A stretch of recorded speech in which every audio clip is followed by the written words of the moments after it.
degrees outside, and I would prefer my face not melt off while I sit in one place for several hours, so I've turned the air conditioner on. I hope it's not too loud.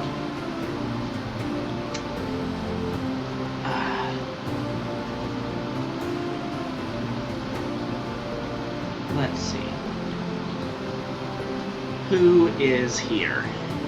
And can you actually hear me?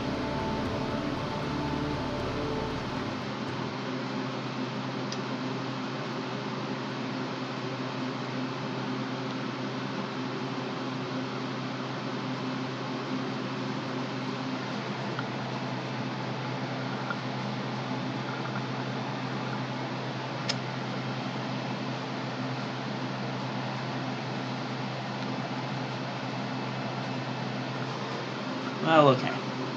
Let's get started anyway. Hopefully you all can hear me. Maybe I can... I'll do it in a minute. So, last time on Sunless Sea, we had gathered 2 of the things we needed to please the Fathom King. One of those was a light from the sky, and we have this sunlight-filled mirror catch box that we can give him. And the other thing was, which one did we get? Shoot. Oh yes, the Eternal Fruit, and we have the Hesperidian apple from the Eternal Tree. Awesome. So, obviously the first thing we do, as always, is go get ourselves some more supplies and fuel in order to exist. Also, we should probably pass on this strategic information.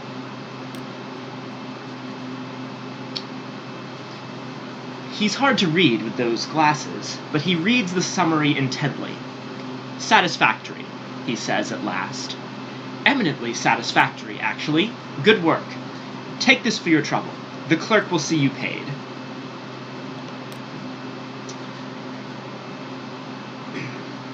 By the way, can the people watching hear me? I'm hopefully louder than the air conditioner in my room.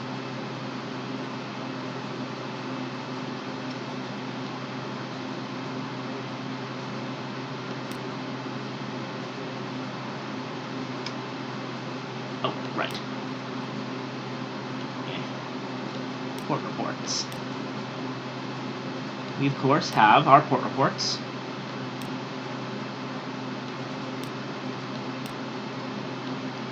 I believe we've been to all of these places already, so...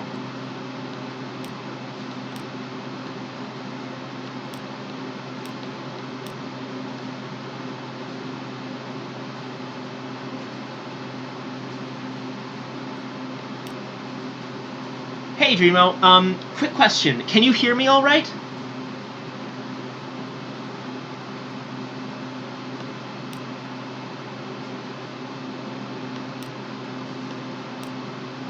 Okay, cool. The air conditioner in my room isn't too loud?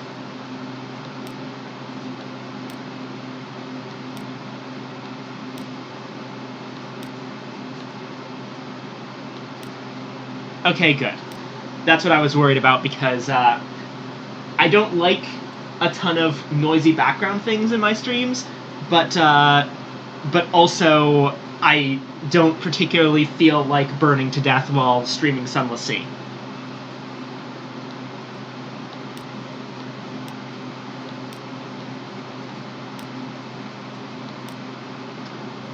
We are actually getting close to hold capacity, so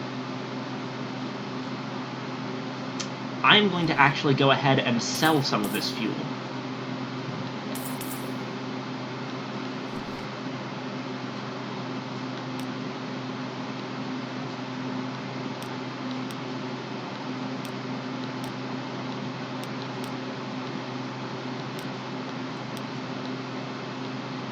And that's that. We now have 23 fuel, which is more than enough. And we have space for a bit more supplies, which is probably important. So, down to 20. Supplies will be later. Oh yes, I will sell some Skintalac. Because we don't actually need that right now.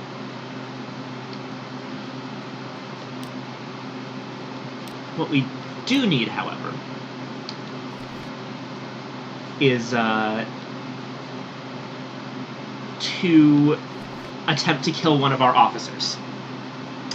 So, as some of you might remember, last time we went over to the Fathom King and he gave us a list of items to get. One of these was the Heart of a Legend. Hi Frog, you are just in time to watch us try to kill our first officer.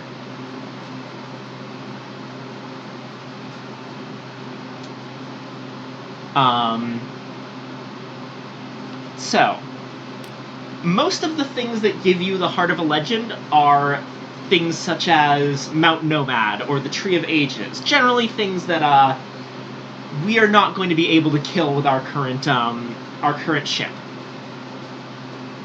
But then there's this person, the Merciless Modiste, who we picked up at Mount Palmerston. She is not a devil, but she might as well be. And the trick here is to challenge the Modiste to her favorite game, Knife and Candle. In London, a spirited little challenge of murder, sedition, and subterfuge. At Z, the stakes are higher. The ferryman's grip is tighter here. Knife and Candle is a thing that I believe is currently retired on the Fallen London browser game. They're reworking it. But what it was for a time was PvP, where you could kill other players for rewards. In story, Knife and Candle is a game where you kill other players for rewards.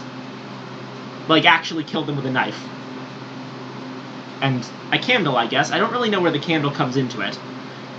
Point is, this is a well-known sporting challenge, and one that is apparently our first officer's favorite game.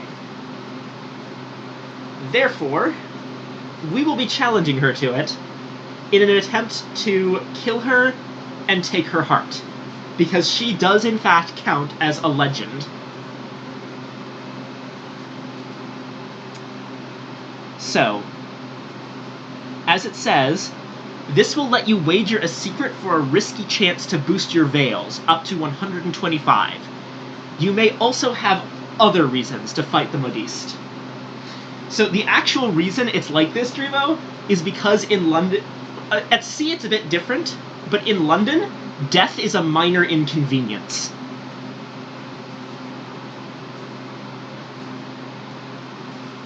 So, we have a 22% chance of success here. But this is not actually a problem, because, well, that's a 1 in 5 chance, but if you notice we still have about 30 terror, which means we're going to have to reduce it once anyway. Probably twice. We definitely have the money for it.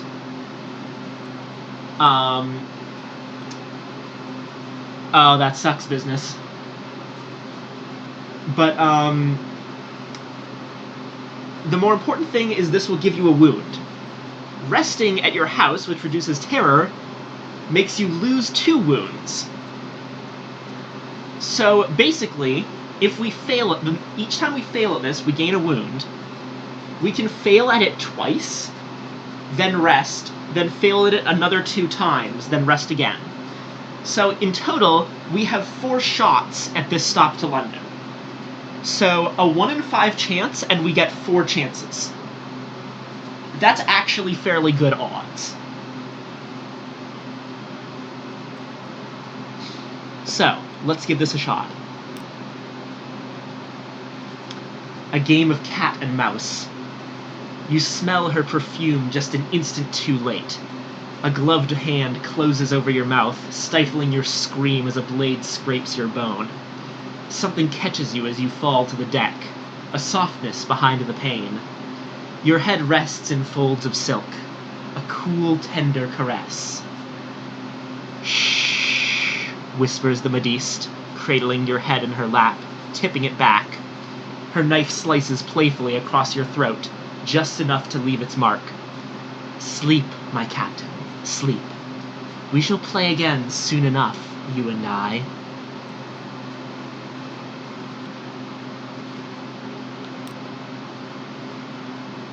So that was attempt number 1. Attempt number 2. And we get it on the second try. An attempt on the lock to your cabin in the early hours. The lock defeats her. A curious cry in the cargo hold. You are not foolish enough to investigate. You bide your time. Wait. Wait under her bed until all of her attention is taken by a fine piece of stitching, until her knife is out of reach. You strike. The modiste falls limp. So, her perfume is drowned out by iron? Or copper? We can assist the fallen modiste. You have won, time to get her to the surgeon. Or we can finish her off, which is what we're going to do. The modiste's serrated blade slices effortlessly through her flesh, opening her chest. Shatter her ribcage. Force it open with your hands, straining as the bones yield and crack. How fragile her heart feels between your fingers. Even more fragile as you tear it from its cradle of fat and muscle. This is your trophy now. You have earned it.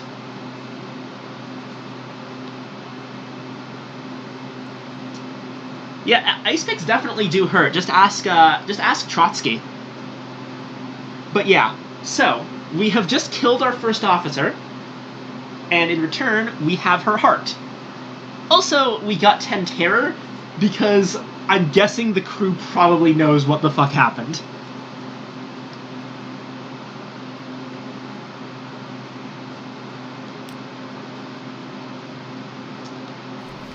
That really could not have gone better. Well, it could have gone better. I could have got it on the first try, but mostly it couldn't have gone better. So yeah, we have her heart. It's not an attractive object. Perhaps you won't keep it on your mantelpiece. Yes. Well, not to kill her exactly. When you finish the fight with her, if you assist her in getting back to the surgeon, you'll just get a point of Veils, and you'll be able to try again. The point of Veils also happens if you cut out the heart, but that makes you unable to try again. But other than that, yeah, getting the heart is the only reason.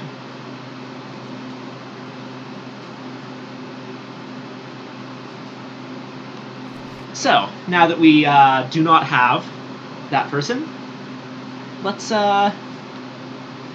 switch back to the Carnelian Exile, who is honestly a better first officer anyway, because she gives a bonus to the hardest stat to raise in the entire game, pages.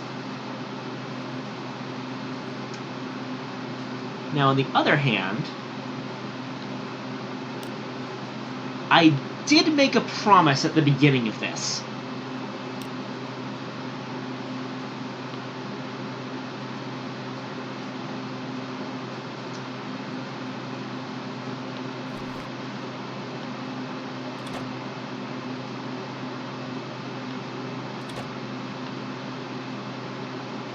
Let's see, who doesn't give Veils? All of the engineers give Veils.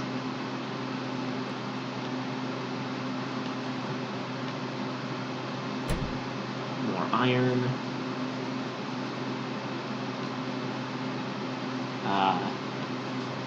The rat gives Veils, so there we go. Okay. At this point, we have 53 iron and 41 Veils. And we would need 62. Luckily, by talking to our gunnery officer. We can level up a few times.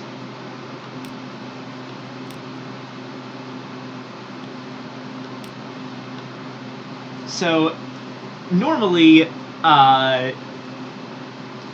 doing this just gets you this bit. That captain is going to cause explosions. Although, now that you mention it, occasionally you will get a rare result which damages your hull.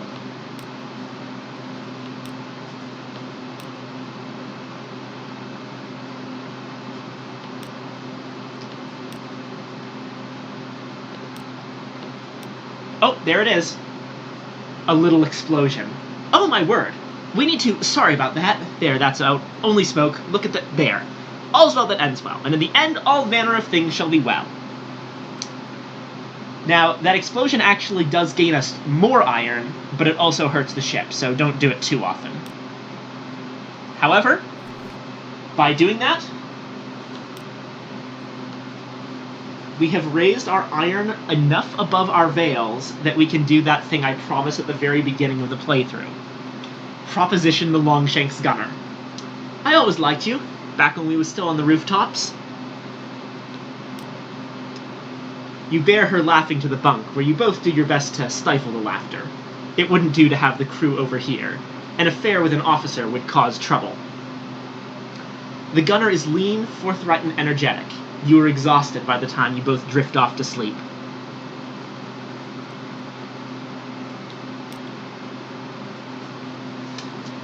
Yep, that's exactly what happened.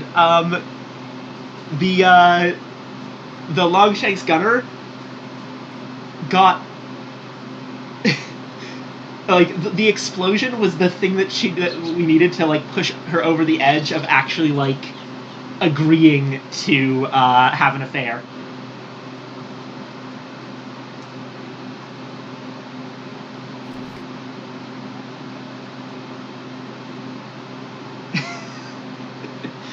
Yep, pretty much. Well, I mean, to be perfectly fair... Okay, actually, fun fact. There is exactly one character in the game who, you can sleep with that actually increases your terror. It's our good tentacle boy. You have to go through the storyline quite a bit to actually get Tentacle Boy to sleep with you, but you can in fact sleep with the Tentacle Man, and it will increase your terror.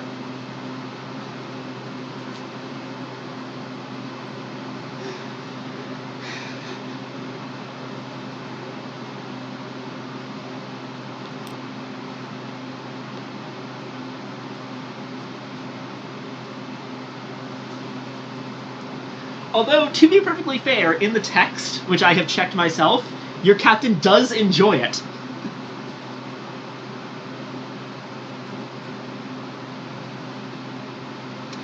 Oh, and if you... It is pay-locked, with quite a hefty price, but in the browser game, I believe you can actually date a rubbery. That's what these things are called, rubbery men. But to do it, you have to replace your dick with a tentacle.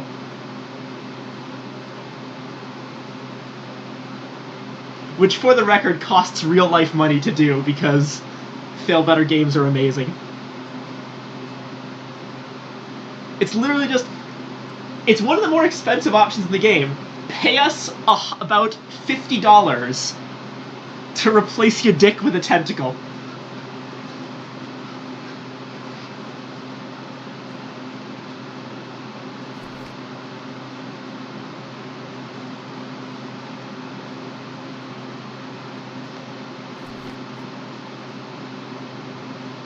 Yeah, the in-game currency that you use to do stuff is fate.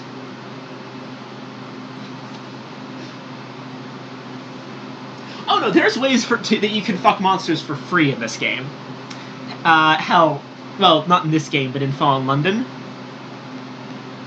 There's actually one of my favorite things that you can do in Fallen London is, there's like in the Empress's court area, there's like 2 separate people that you can romance, and if you do both of them, you can have a threesome on the Empress's throne.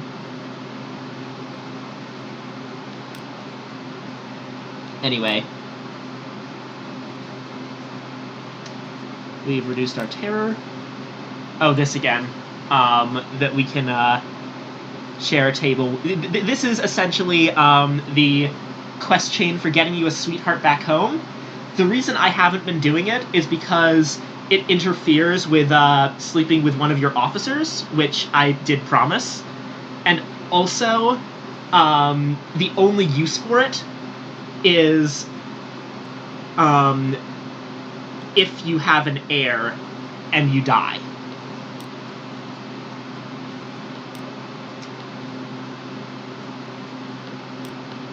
We can hire 1 sailor. That's good. Go to our lodgings to rest.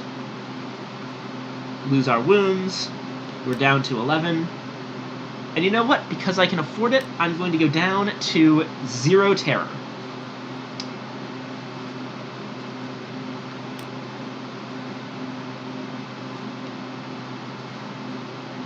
Okay. So at this point, I need to talk a little bit about what our current plan is, and I will rearrange my officers while doing so.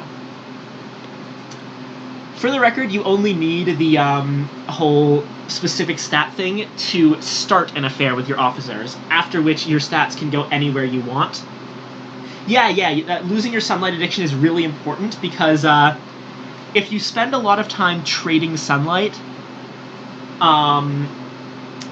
then you'll end up, well, if your sunlight addiction gets too high, you'll start tearing open your mirror catch boxes automatically and wounding yourself, at which point you can in fact die. So resting will cure the addiction. As for terror, Dreamo, that's what happens with terror underwater. But if you get your terror to 100 above water, then your crew will probably mutiny, at which point it is a very hard check to not immediately die from mutiny.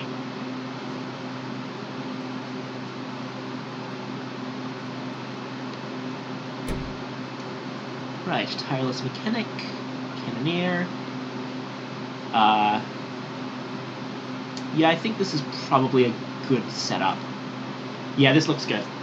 So, here's the thing.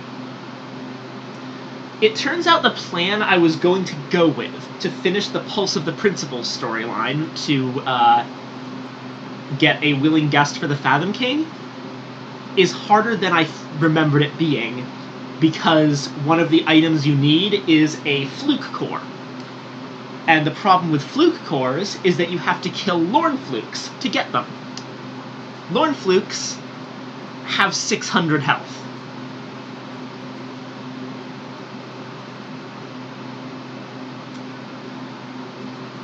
So, we're going to have to do a workaround.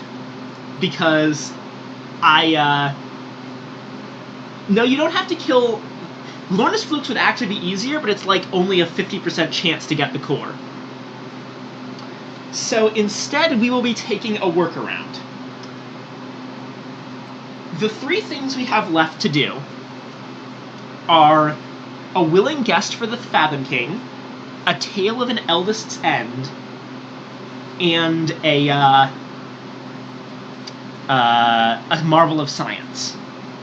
We are well on our way to the Marvel of Science. All we need is 3 Devilbone dice, and I'm going up in that direction anyway, and a Judgment's Egg, which, that might be a bit trickier, but finishing the Whisper-Locked box will give us a 50% chance of getting one, and if we don't, then we'll have to do the holiday content to get a 100% chance of getting one. But either way, I can easily get that. For a willing guest, my plan was to use our Tentacle Boy and finish his questline first, but that's not actually going to work.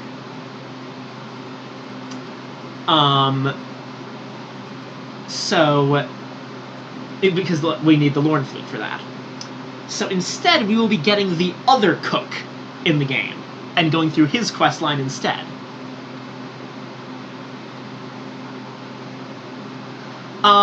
Unfortunately, there is actually a reason he doesn't. You see, he's technically a human tomb colonist, even though he isn't wrapped in bandages, and he is not the oldest one. The oldest one is actually that guy that we were collecting colors for.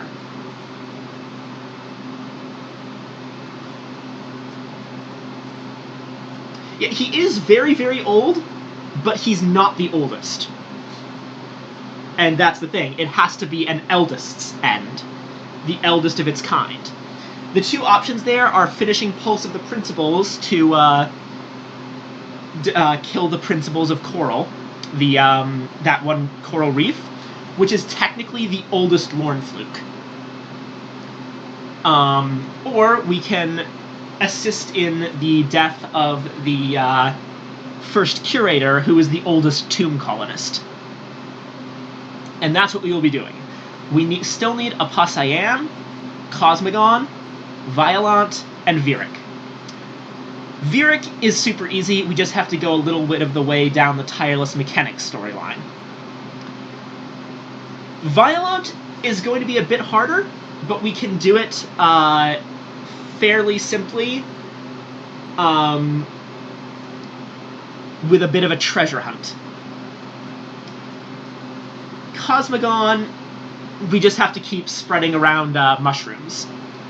And Aposayan is going to be the hard one, because that's what we generally need the Pulse of the Principles for, because it gets you lumps of blue Skintalak, which fulfill that. There's only a couple more ways to get it in the game. One of them is by stealing the Rat Star from Pigmote Isle, which would be really mean, but would do it fast. There's a different way, though, that involves the Iron Republic, which is slightly more tedious. So I'm going to leave that one up to you, whether we're an asshole or not. Other than that, the last thing we would need is the Willing Guest, and I'll be getting to that. We will need a few specific things for that one. That said, our goal today is to head up towards Palmerston and stop at Venderbite and Wither along the way. Also, we're going to need to keep this prisoner's honey for later. So... Oh yeah, and I bought this last time because I needed it for the Pulse of the Principles, but I actually don't need it anymore, so let's sell it for one. This is the product of nature, not artifice. Interesting nevertheless, I have the very shelf for it, but if you could bring me something worked, not evolved next time. And that's that. Okay. Dry dock. Repair the hull. And there we go. We are now ready to cast off. As I said, we will be going up here. And we might actually be doing something a bit more interesting than I normally do. But first off, I actually wanted to show something off.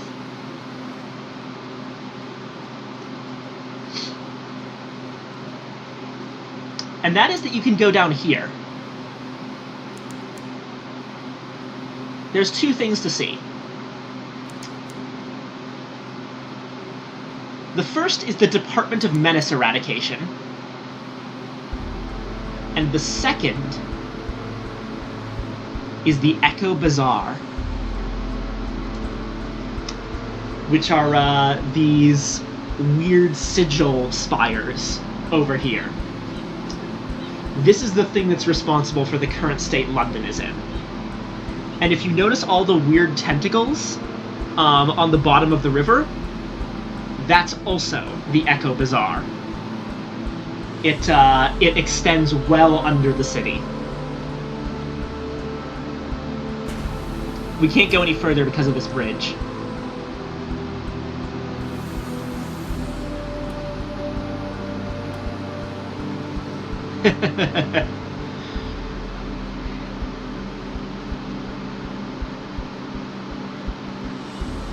Nice! Good job, Zeno.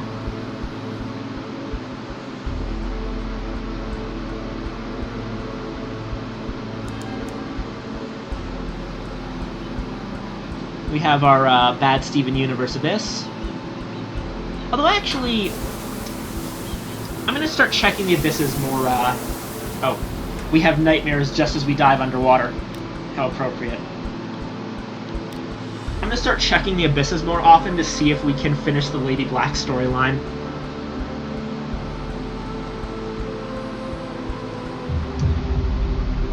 For the record, at this point, I could buy a ship that would allow us to take on the Lornflukes, but that would require a bit of money grinding to get back to where we are right now, in a good position. And also, I just kind of want to prove that you can in fact beat the game with the starting ship.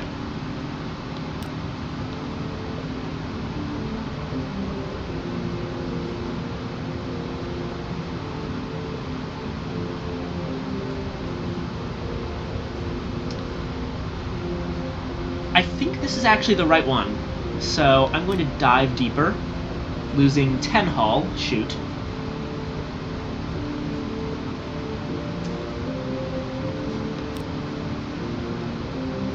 Yep, this is the second place we needed to go.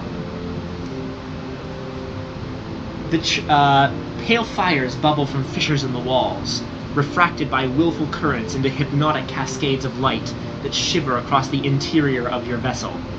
St. Brendan's fire, a sailor gasps. The navigator's blessing. The church's tympanum depicts pilgrims passing through open doors and into the fire. Their expressions are ambiguous. Are they suffering or exulting? Kilns line the floor above you, all bricked up. But at the end of the nave, violent fire playfully licks out of a kiln. The firing chamber is just large enough to accommodate you. It is blisteringly hot. Nevertheless, you commend yourself to the fires. Your suit preserves your flesh from burning, but the flames search for a way in. They press against your helmet's glass, blinding you.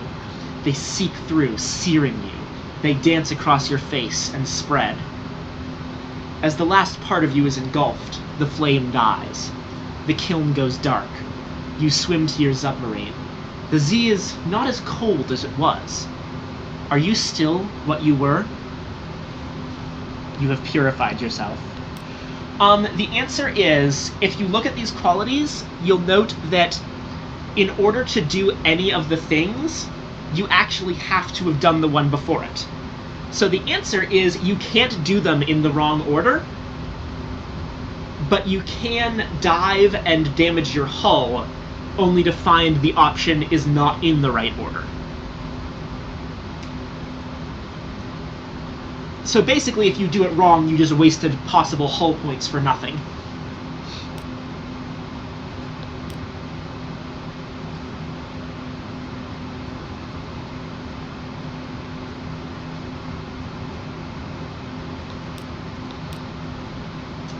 Actually, since we're so close to London, we can probably just go back and repair the damage to our hull that we just took, which is probably going to be important because we may be losing some hull on this trip.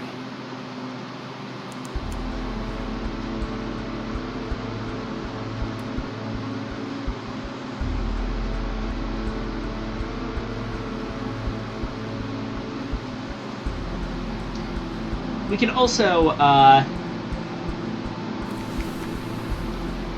wait, Full Metal Panic?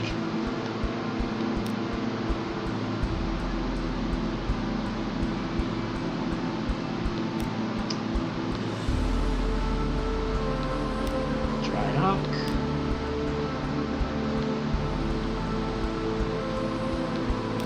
Repair the hull.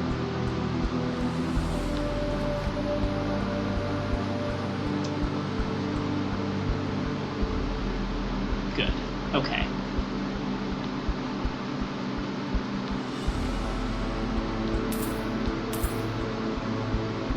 Probably all we need. Okay, let's actually go. So yeah, we've done the first two rites. The third one will be if we can find an abyss of pomegranates, and the fourth one will be if we can find an abyss of graves.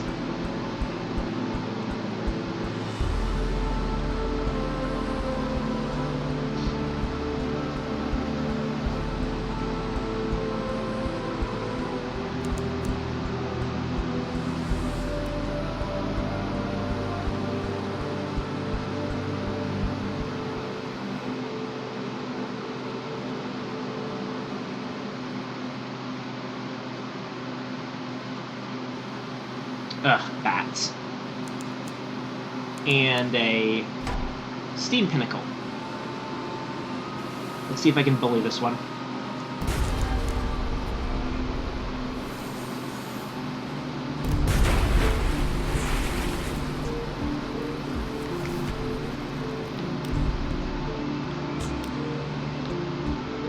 And we got supplies. Not bad.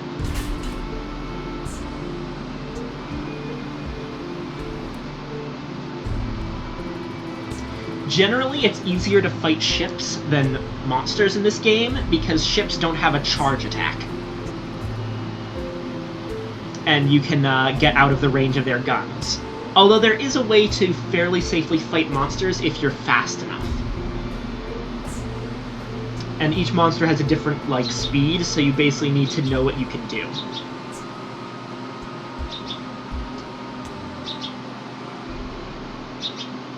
So, first thing we do is head to Venderbite.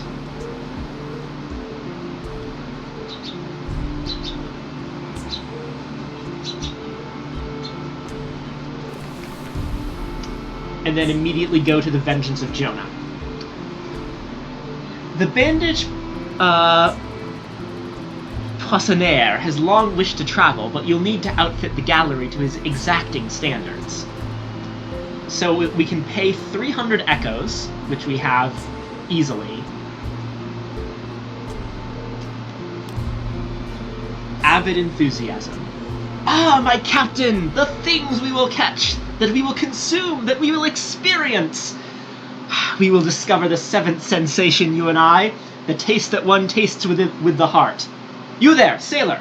Careful with the brazing alembic. It's worth more than your wretched soul. So, new cook. Let's give Tentacle Boy a break. This is going to be our key to finding a willing guest for the Fathom King. And the first thing we need to do is get some Muter Salt. Which, if you remember, was the very first thing that we actually got in the entire game. But first, let's explore Venderbite.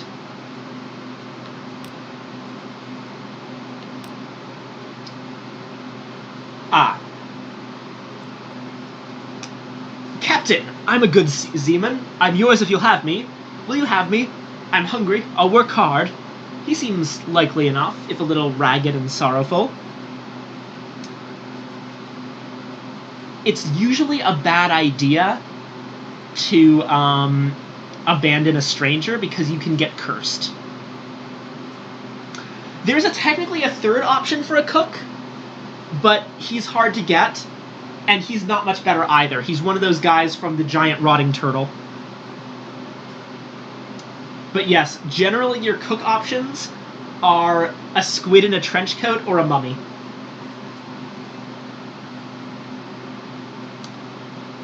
So let's take this guy with us. You won't be sorry. I'll work double watches. Ask anyone, they'll tell you I have a good name. Yes, yes. Eventually you get him to stop talking. His enthusiasm is Promising, if a little pitiable.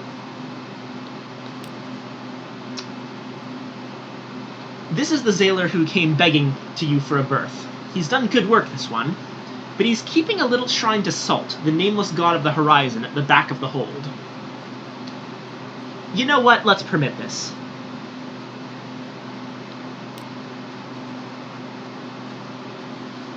You let him keep his salt circle and his chalked arrow.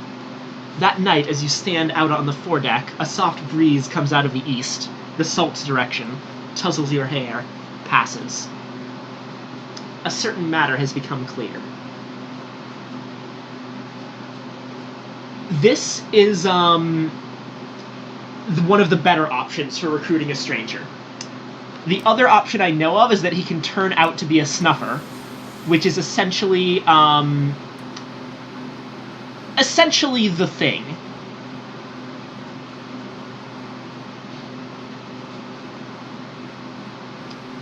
One more abyss. Let's see if this one is the Abyss of Pomegranates.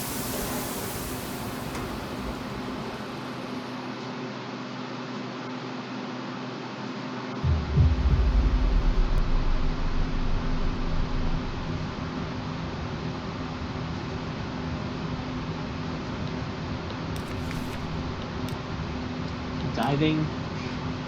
Bingo! Alrighty.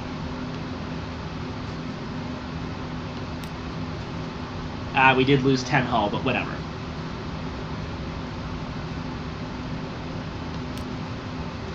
A fresco adorns the church's front... Oh wait, the walls of the chasm are as abundant as a garden. Rippling lawns of Posidonia, corpses of shadowed kelp, garlands of coral pulsating with tubular sponges. And here, a vine bearing melon-sized nodules the color and shape of pomegranates. A fresco adorns the church's frontage. Burned pilgrims supplicate themselves before a woman's upturned hands. Oysters grow in her palms. Will you enter the church in search of communion? At the end of the upturned nave, gigantic stone feet are firmly planted on the floor above you. You swim down toward the ceiling, following the legs until you come to a pair of cupped hands. Growing out of the feminine palms is an oyster of preposterous enormity. It opens at your approach. You enter. It closes around you in drains of water, allowing you to remove your diving helmet. Not that there's reason to continue wearing it. Your air hose is severed. The oyster is heavy with gray, slimy meat. Its flesh is succulent. Juice sprays with each bite. When you finish, you tie off your air hose and don your helmet. You take a deep breath and swim back to your submarine. You have satisfied yourself.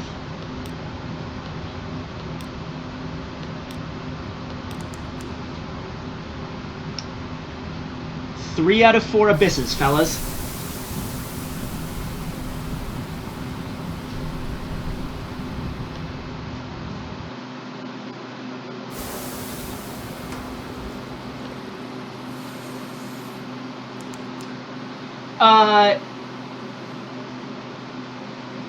Yeah, honestly, I don't...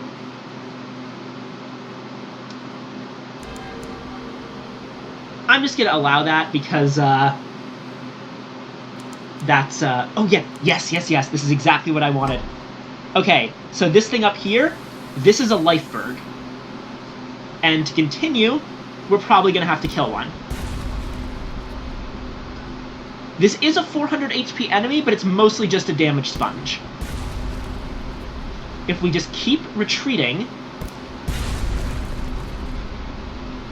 its charge is just barely not enough to hit us.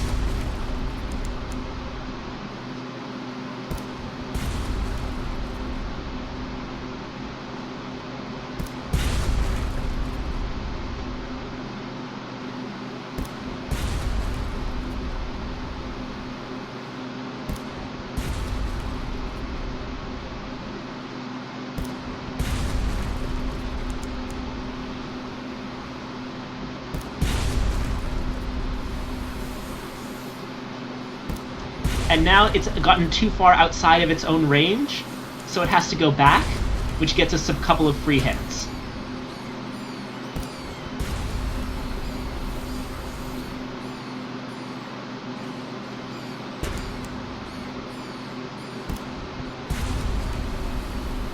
Now, the larger issue here are that we are being attacked by bats.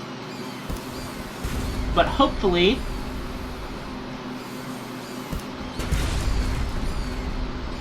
Oh, we took one hit. It's not great. But we are going to be able... Yep, there we go. Now, as long as we can get away from the bats, we're good. It did really hurt, but we're fine.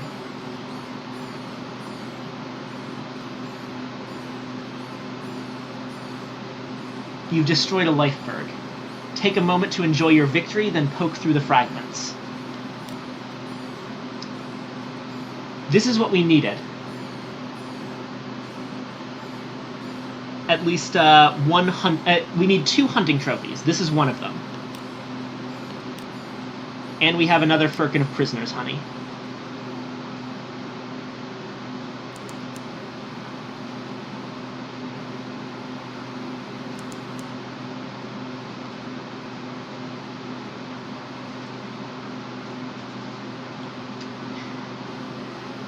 No, we are actually fine. As long as I have... Now, this is a nasty situation, but I'm completely confident in my ability to not die.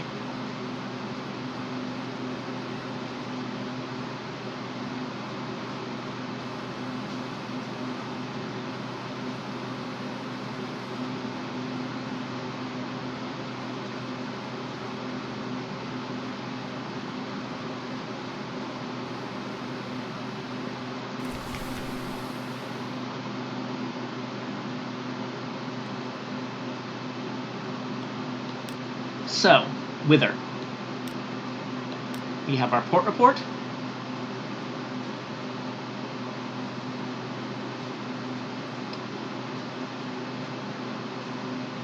I'm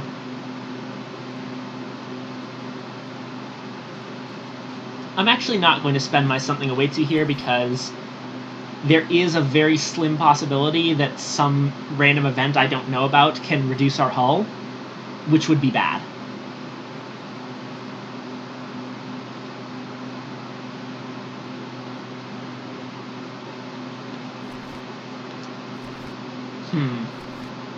The one thing I am going to do, though, is buy 2 Neuter Salt, because we will need one for later.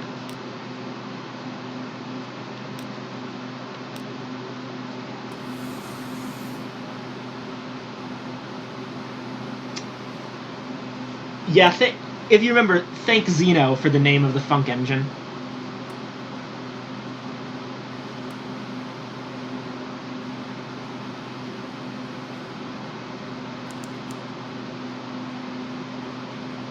Okay.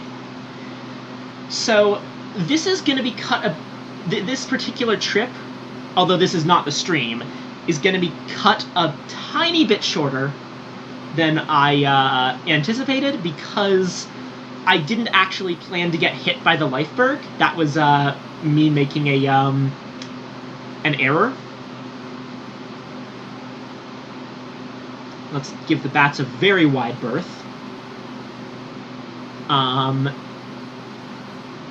But, as I said, we've gotten what we needed to get.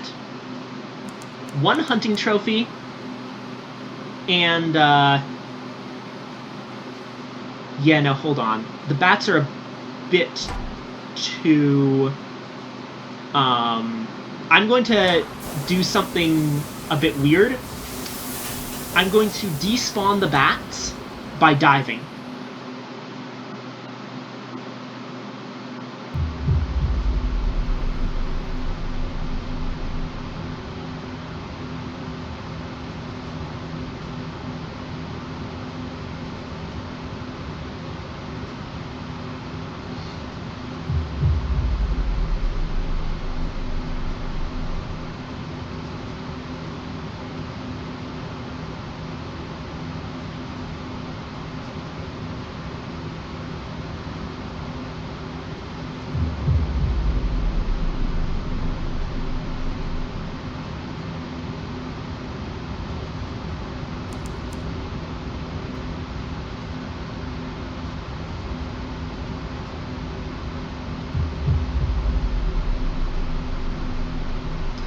That's actually one of the really big benefits of diving, and one of the reasons that I really like the DLC, is that it gives you a new way to escape monsters.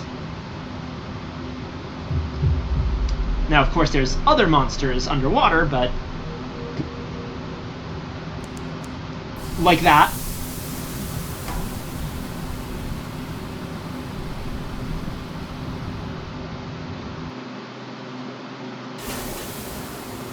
But we have gotten past the bats.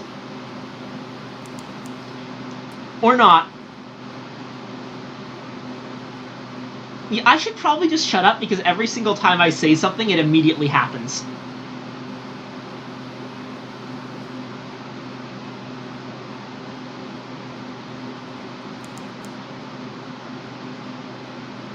Oh, so I like this logbook entry.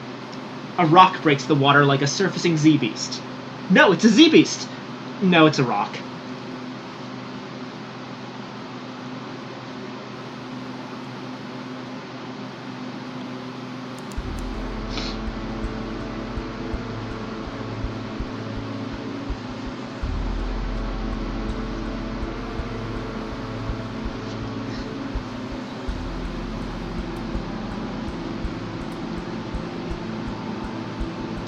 So we do still have a very small problem, which is that each time we go back to London, it is entirely possible that we will get selected for a random search by customs. And normally that's fine, but we actually at the moment do have something super illegal on board the ship. The box of sunlight. I should just shut the fuck up forever. Every single thing I say happens immediately.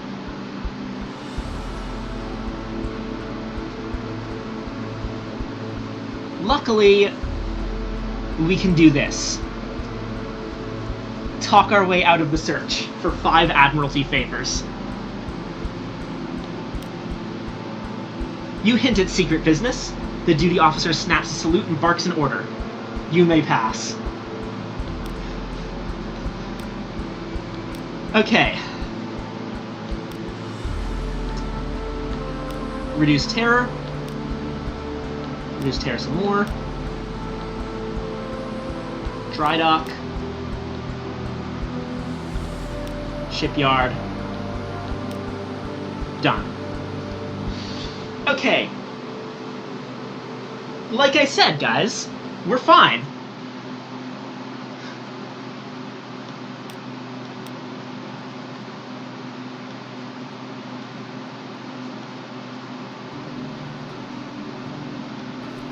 Let's restock real quick.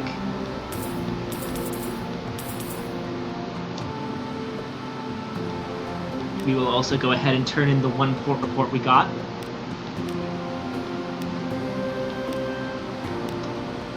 And head back out to actually do some shit. So, before anything else at this point, I'm going to head back to the Fathom King, who is down here. I'm going to do this by first heading to the Iron Republic for reasons that I will explain later. Then the Isle of Cats to continue the Whisperlock box, and then the Fathom King's Hold.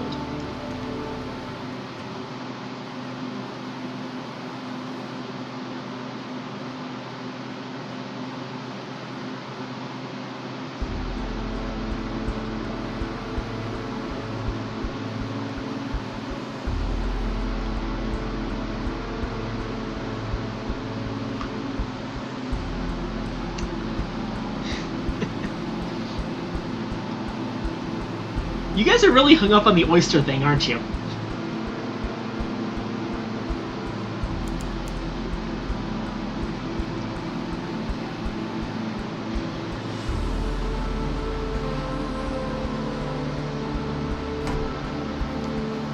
Oh hey, a small crab. We have no time for you today, small crab.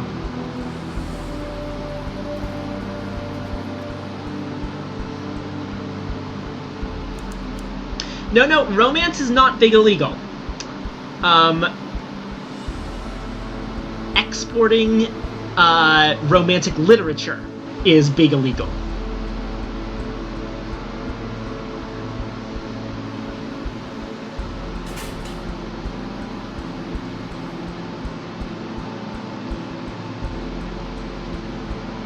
Romance is actually just fine. There's plenty of it.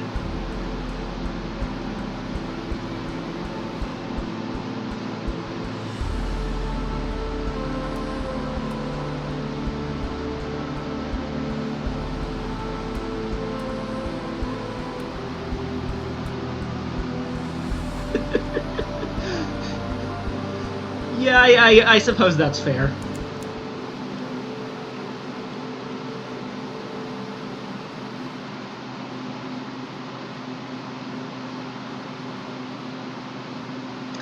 And also, I suppose now me reading that out loud is on the internet forever, which I should probably be more worried about than I am.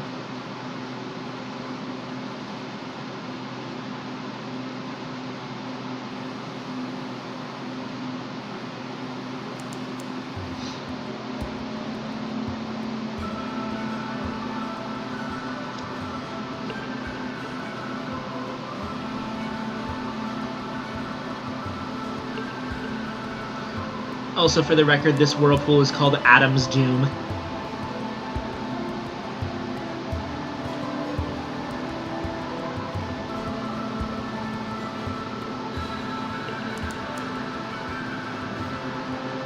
So, Iron Republic, we're back here.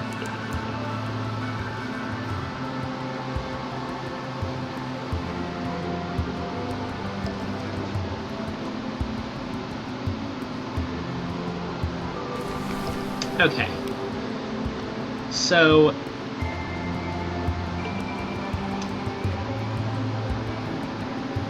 this is that thing that you can see, the Judgment's Egg. This is why we need it. But the other thing we need is, this. See, I'm actually going to port report first. We lost pages, that's bad.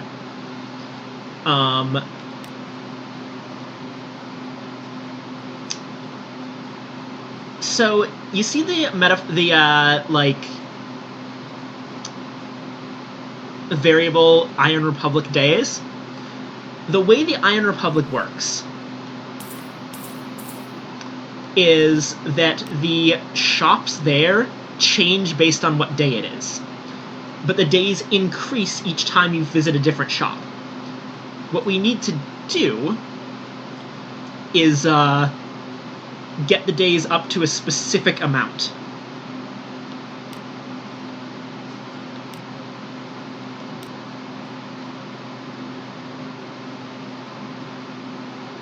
And for that we have to visit a couple times.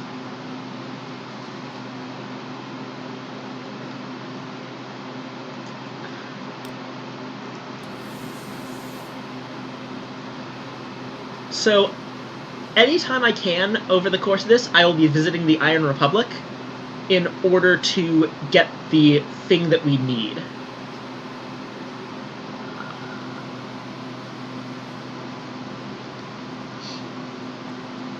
But for now, we are heading to the Isle of Cats.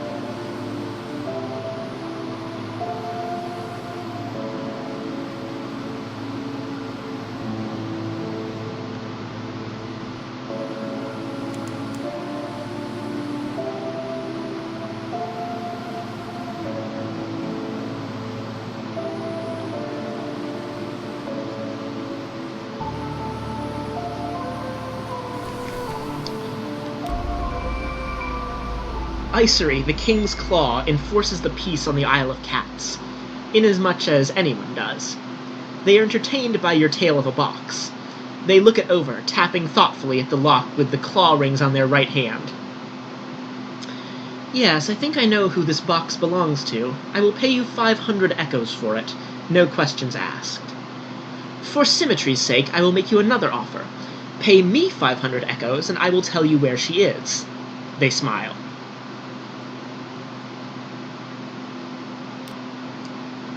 A melancholy tale. She was a smuggler of our honey, this Z-Captain, and also a gambler, and a frequent visitor to the Tongue. Her debts became so onerous that I had to take her in keeping. Her family paid the ransom to redeem her, but... oh dear, let me be honest with you.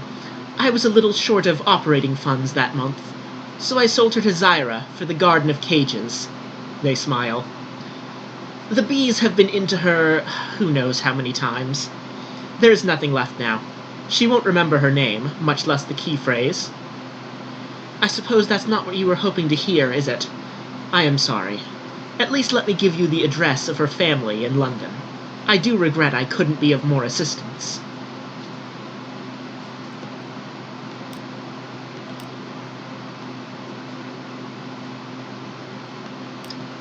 Court report?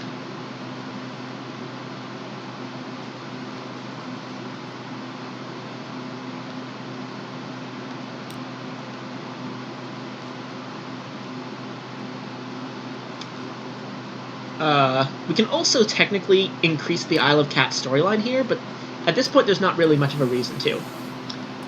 It does not, Frog. Unfortunately, the original captain who owned the box is a very much lost cause.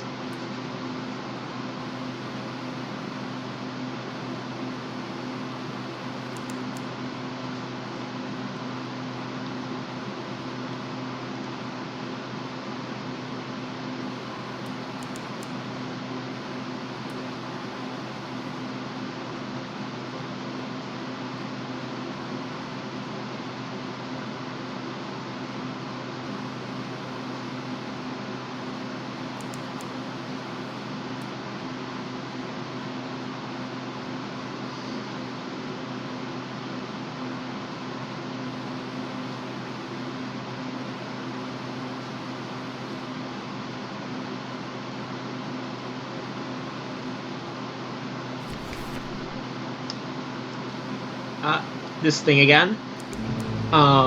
As usual, I'm going to take the chance to... Yep. One Zaylor claims that the new stars resembles the sun. Another, a Hindu mandala cross.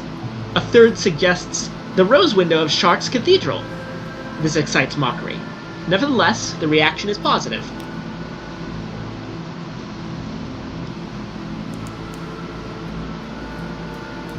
Okay. So, here we are.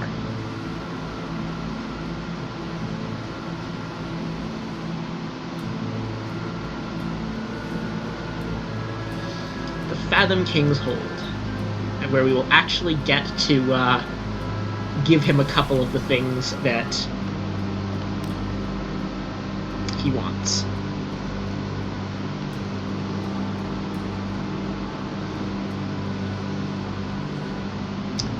We got our court report, and then we get to go to an audience. So,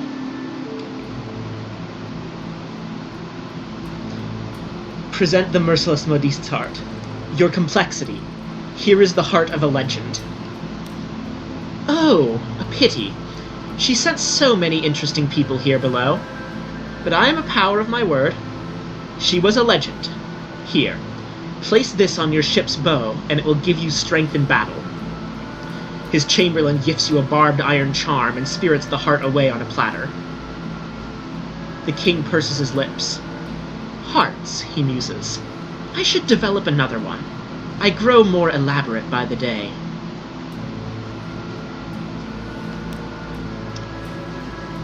Alright, Box of Sunlight. This is the important one because it gets it out of our inventory. The Fathom King's Chamberlain pulls on a pair of squid leather gloves and takes the box from you. He does not approach the Fathom King, he takes it directly to a slit at the side of the room. Satisfactory, the Fathom King says swiftly. As to your payment, there are optical techniques lost to the upper sea, but now you will learn them. And the Hesperidian apple. Do fruits get any more eternal than this? The Fathom King's Chamberlain takes the apple from you and carries it to him on a salver of verdigreased bronze. The Fathom King accepts the gift and abruptly drops it into the throne pool. It is sucked into the churn of the king's underregions. Very good, the king says languidly. I will have you sent certain leaves from my library. Okay. Yeah, the Fathom King's kinda gross.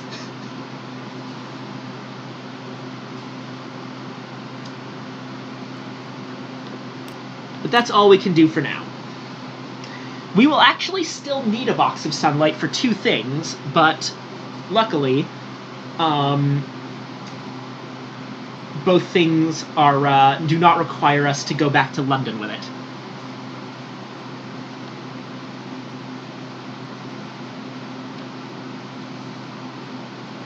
And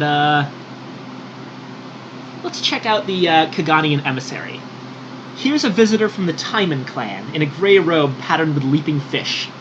She describes events at the Khan's court, skirmishes with the Shellonit, Z-Beast attacks. At last the king nods and awards the emissary a pouch of drowning pearls. The hour of audience is past. Thorn-armored guards escort you back to the surface. But the emissary's words and the king's questions have taught you a great deal. This is actually a way that you can get strategic information, which is important if you run into a situation where, like, you can't necessarily get to a place that you need to go for the Admiralty.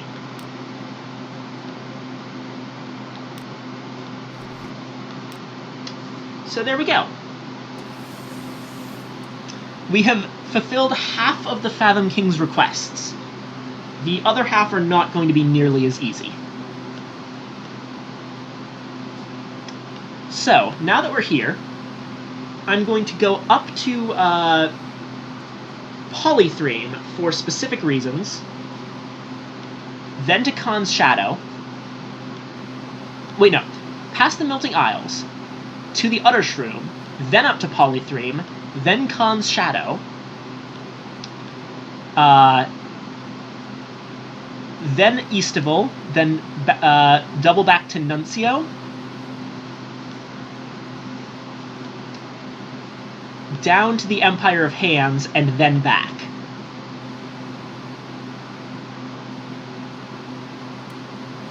Yes.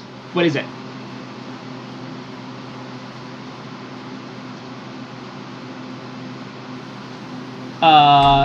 What did I explain?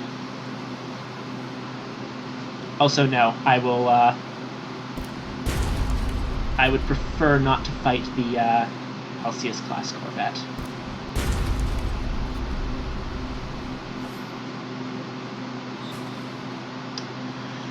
It's not randomly generated.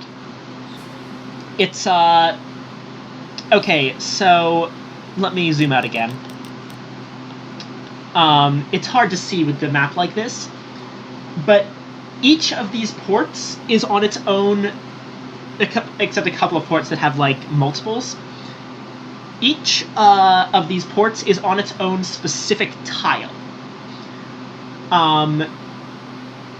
Every single tile in the game, within its own general area, they're shuffled at the beginning of each new game. So the islands are not always in the same place, but there are always the same islands somewhere. The only tiles that do not move at all are the two coasts, so from Wither down to the Dawn Machine, over to King Eater's Castle, and Irem never changes where it is. The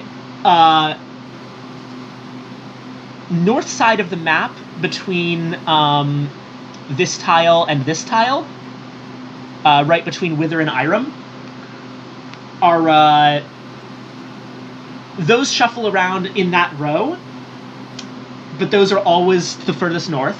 Same with the things to the east between Irem and King Eater's Castle. So, Hideaway, Eastival, the Shellinet, and the Empire of Hands are... Oh, and, sorry, no. The Savior's Rocks, Eastival, the Shellinet, and the Empire are always in a row, but they're in a different order. The stuff in the middle has these 3 weird Tetris shapes. You can find out what the shapes actually are by going to the wiki. But, yeah, the tiles shuffle themselves around. But that's not really random generation. It's more accurately just, well... More accurately, it's, just slightly changed. It's not even really procedural generation, it's just the areas are in different places.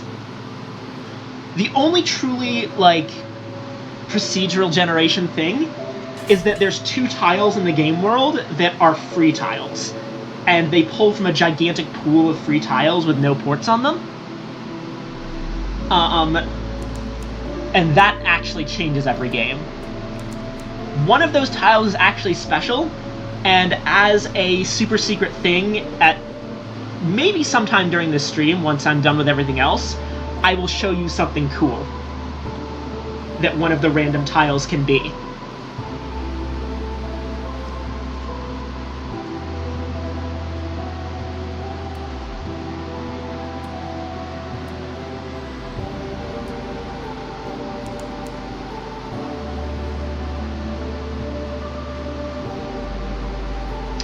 Ooh.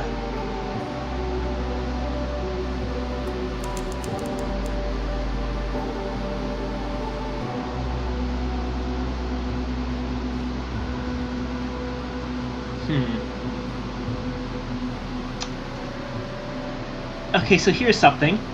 This is an island we haven't been to yet. Polythrene.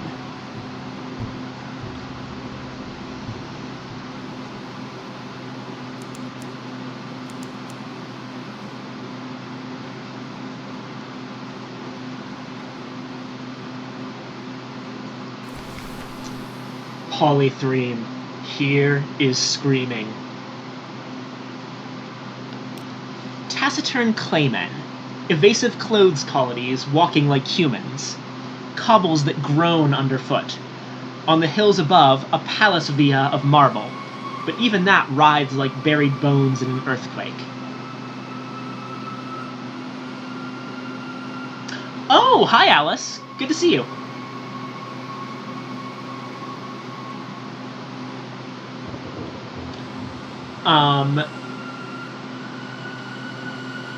Okay, so the stuff that goes on here is, well, basically the idea of Polythrene, absolutely everything is alive. You know all those, like, Disney worlds where, you know, the trees are singing and, the grass is, like, has happy faces? This is, like, the bad version of that.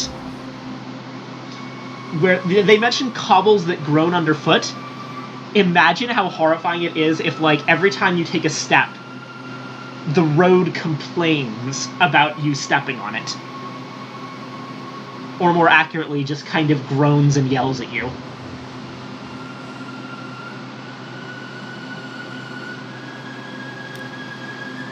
The king with 100 hearts rules from his palace above the city. He is never seen. He makes no treaties with the other lands. But there's unrest in the air. The claymen you speak to are obedient and humble, but they speak nervously of those who are not. The maimed, the rebellious, the unfinished. The king with 100 hearts is an interesting note, because, okay, so this is not confirmed. This is mostly speculation, but based on some storyline stuff, the king with 100 hearts is heavily implied to be Enkidu. from the Epic of Gilgamesh.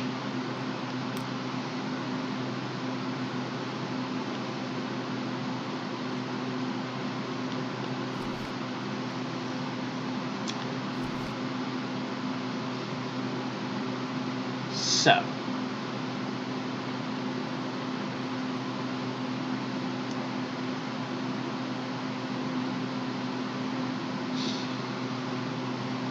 the first thing we need to do at this point is to speak with our tireless mechanic, finally, and use supplies. His tastes are Spartan. He eats little, drinks only water, barely sleeps at all, so you need only lay a simple table. Thanks for the meal. And the company. Oh, no wine. It makes me sleepy. Oh yes, I can sleep. Too easily. That's the problem. He hesitates.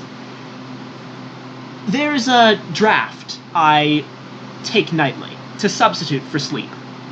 It works well enough, and it keeps me sane and upright, but I wish I could enjoy just one night's sleep. If you could help me, we need a Clayman from Polythrene. We'll need a mirror catch box, and we'll need to go to Hunter's Keep. I'll explain when we get there. No, I'm serious. I would owe you a great deal.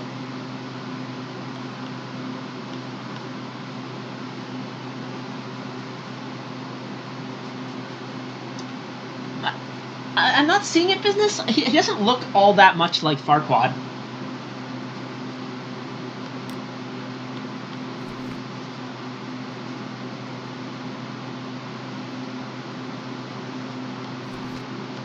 Anyway, the point of us going here is to take a, do I have space in the hold? You know what? I'm going to leave this for a bit. We can come back here once we finish up at the Empire of Hands. But, yeah.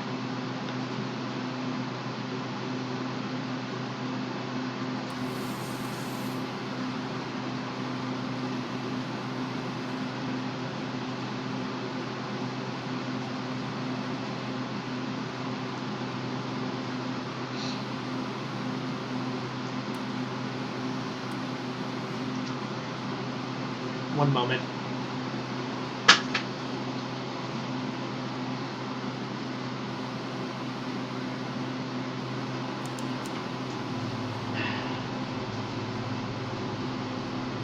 Oh, here's something fun. A shipwreck. There's something not fun. An enemy ship. That's probably why the shipwreck.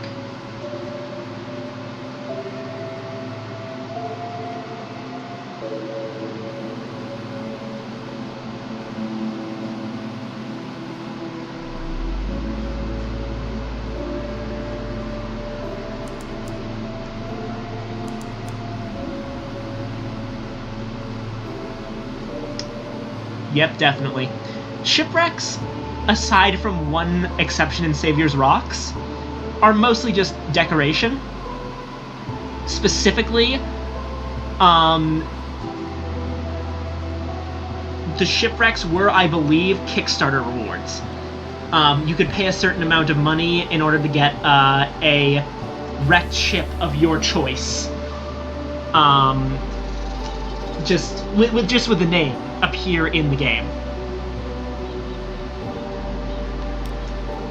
I believe 2 people got that, and the 2 shipwrecks are the Miko and the Emperor Wolfgang.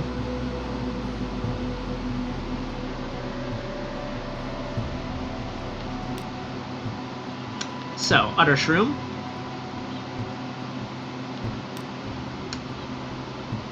We trade honey for supplies in Blummigan. And we now have the 2 Blummigans we need in order to finish this off.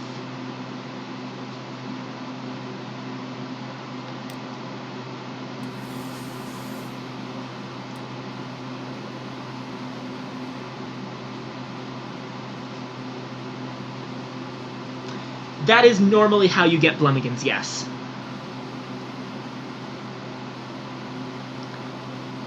I got lucky the first time I got here and got it with a random event. So the next step is Khan's Shadow.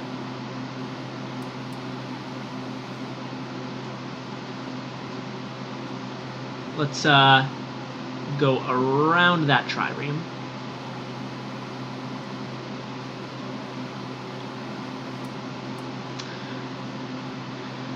I'm just gonna check something real quick.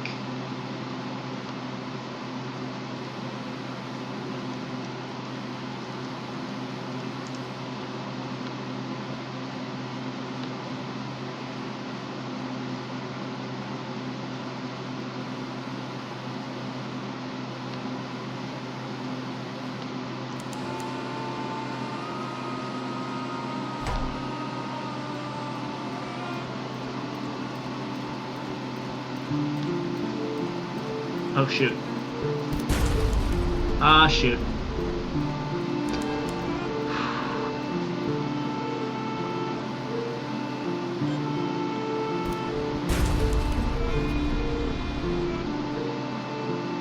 Yeah, the messages are going through. Don't worry, I can see you, business.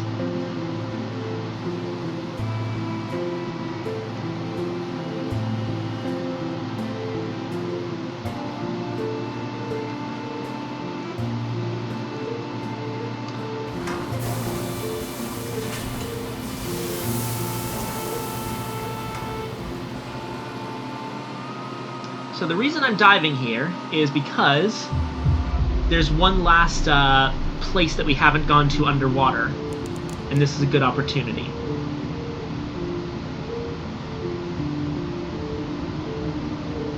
Once again, faces on the seafloor.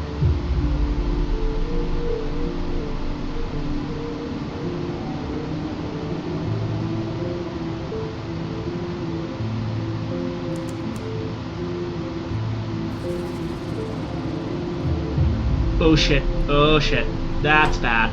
That's a neither.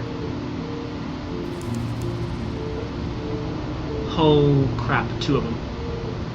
Luckily those don't chase you as much.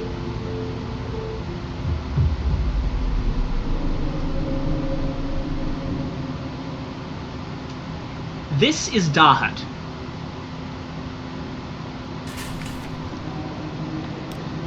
Drownies built a copy of London as it never was. A cathedral and houses and fields of flowers all underwater. The water is cool and luminous, and at the same time, it is breathable air.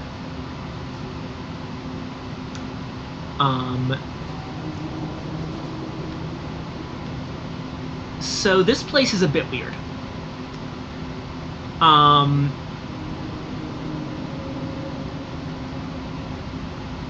The way it works is this entire city has a very high level glamour on it to make it look nicer than it actually is. And a lot of things you can do here heavily depend on you being able to see through the glamour.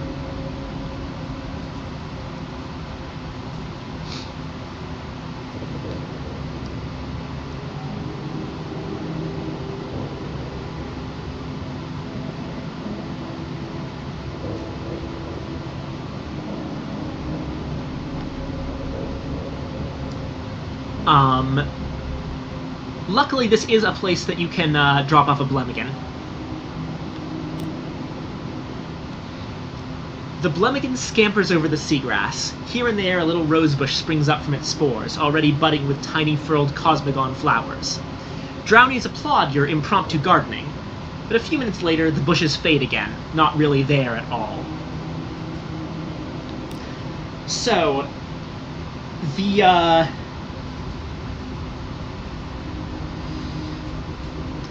the two resources you have here are enthrallment and clarity, and that depends on how much you're taken in by the illusions. I'm not actually going to do this right now. I'm just going to wander, look, make no commitments. But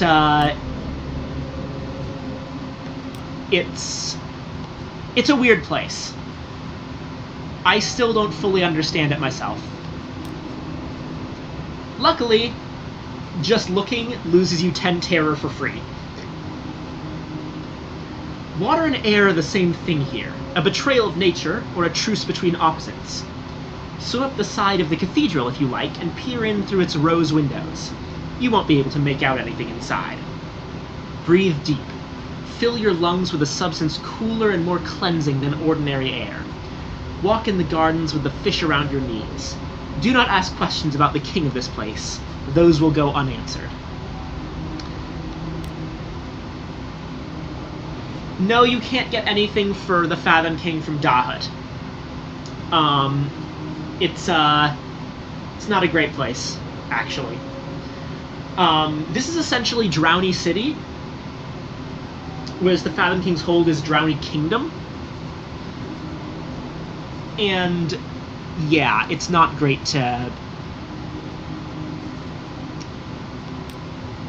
spend too much time here. Luckily, that's all we needed. Let's surface at this point. Oh, yes, yeah, I think so. But that would require me to actually, like, make progress in this particular storyline, which is, just kind of meh. We don't really have a need for it. And on that note, the reason I'm not going to try to do everything I can in this game is because I don't want to spoil the whole thing for anyone who might want to get the game later.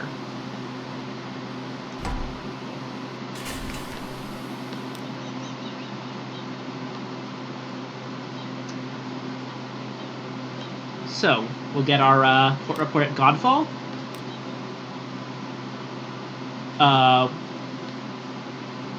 We randomly get our recurring nightmare.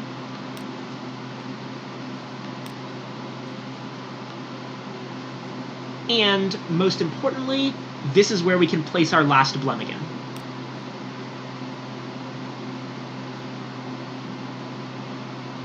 Or shit. Ugh, God. I fucked it up. Dahut is not actually a place where you, want to put Blemigans. Either that or I just didn't have enough. I need 7, so I'll probably need to do this one more time somewhere else. Well, I can't do everything in one stream.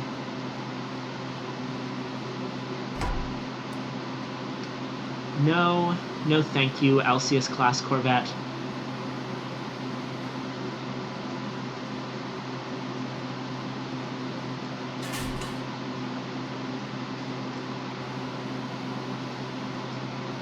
Yeah, that was my fault. For the record, the wiki absolutely lies about that.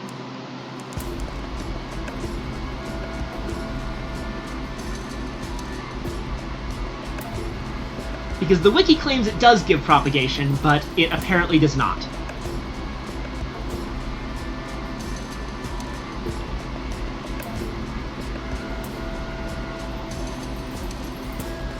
Fucking illusions.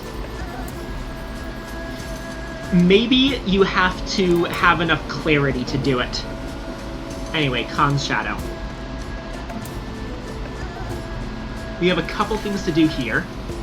And one of them, since I've fulfilled my promise, is finally to let our gunner go.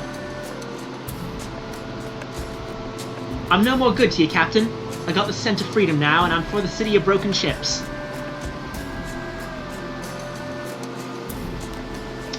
So, I've got a confession to make.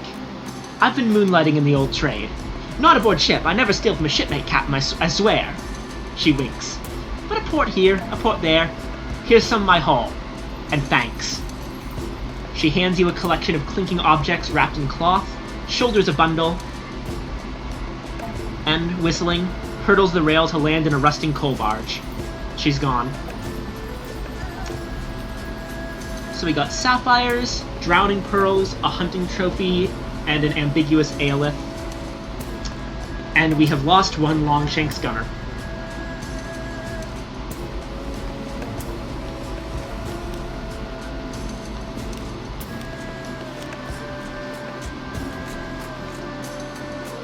the other thing we need to do here... Well, actually, we can easily sell our outlandish artifact since we don't necessarily need it.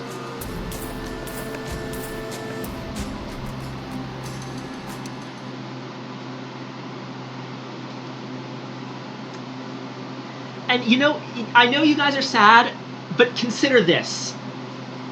She asked us to go there for her. This is what she wanted.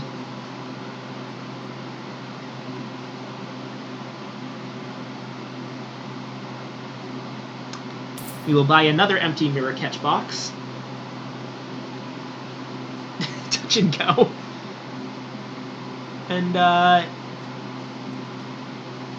yeah, you know what? I'm gonna sell another 2 outlandish artifacts just to recoup this whole thing. Supplies we will be getting at Eastival. And, fuel I will buy, though.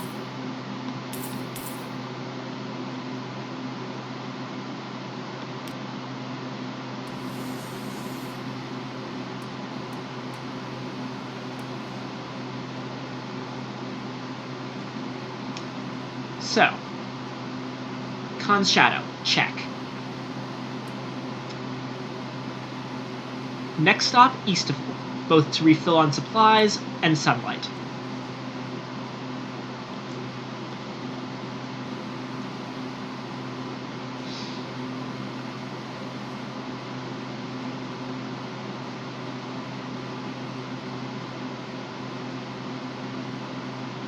Oh yeah, Frog, just so you know, when I said that we are going to be getting that Virik thing, the Virik thing that we need in order to give it to the guy is in fact the mirror catch box full of very angry dream snakes.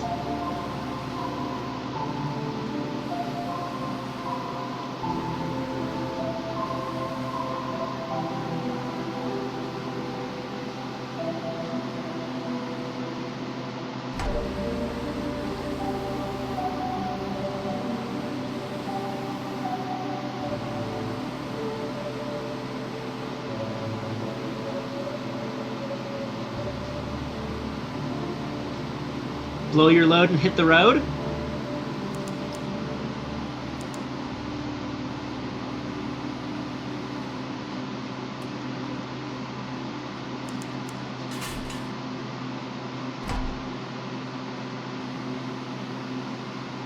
Yes, they have.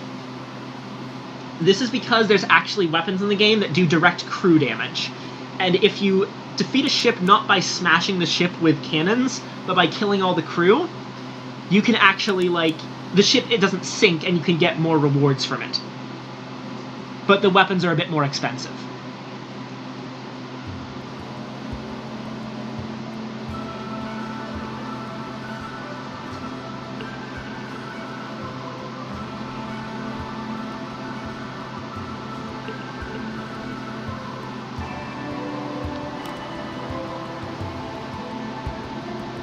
What? Okay, what the hell is this? I have literally never seen this before. This is new. Overheard at Z, the red science. Hello, I have a question for you. Fair enough. You're a shapeling, aren't you? Gosh, do you know anything about the red science? Fur. No, I understand, but fur you're fresh. Oh, suit yourself. Okay, that's new. I never knew that you can occasionally get conversations between your shipmates. It's entirely possible this is a game update of some sort that Failbetter has added.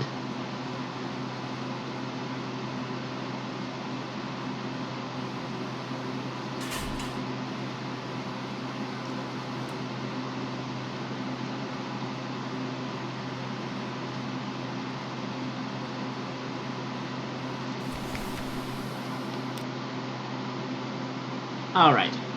Fill our mirror catch box, and ooh, we were wounded from this one. You fill the box successfully, but the sunlight has lit a fire in your bones. You struggle back to the ship and wait while the fever subsides. Be wary. This is true sunlight, and it can be unpredictable death to those who spent too long here below.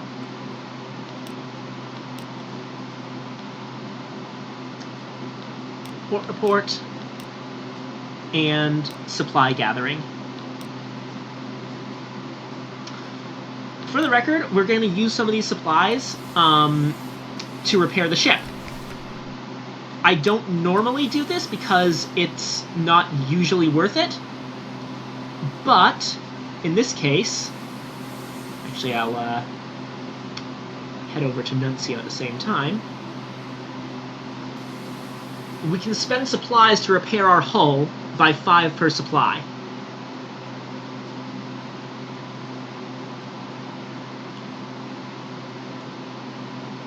And there we go. We are now well into safe territory. The reason I don't normally do this is mostly that, well, you can't do it if you are below half of your hull. The damage is just too great.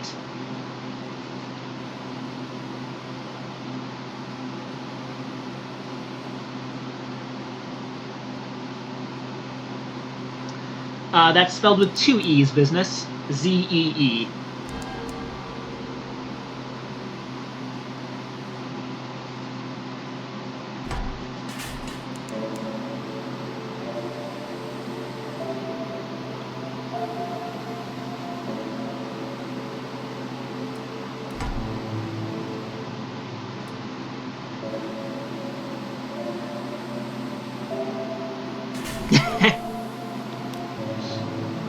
Okay, we are back on Postman Island, and for the record, we are here to get a Searing Enigma,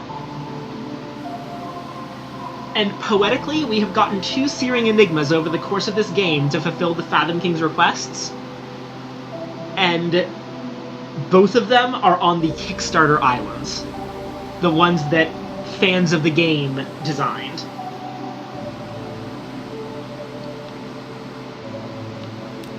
Port report.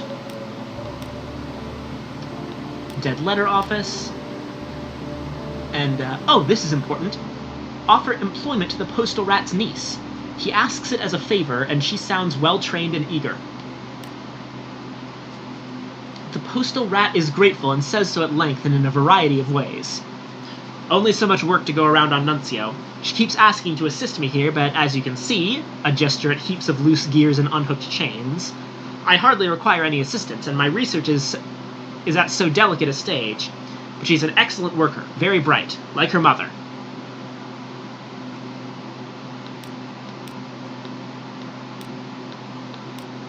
So more importantly, a box of sunlight is one of the things you can use to light up the back room of the Dead Letter Office and figure out one of the major mysteries of Nuncio. This is where I have to explain something about the correspondence.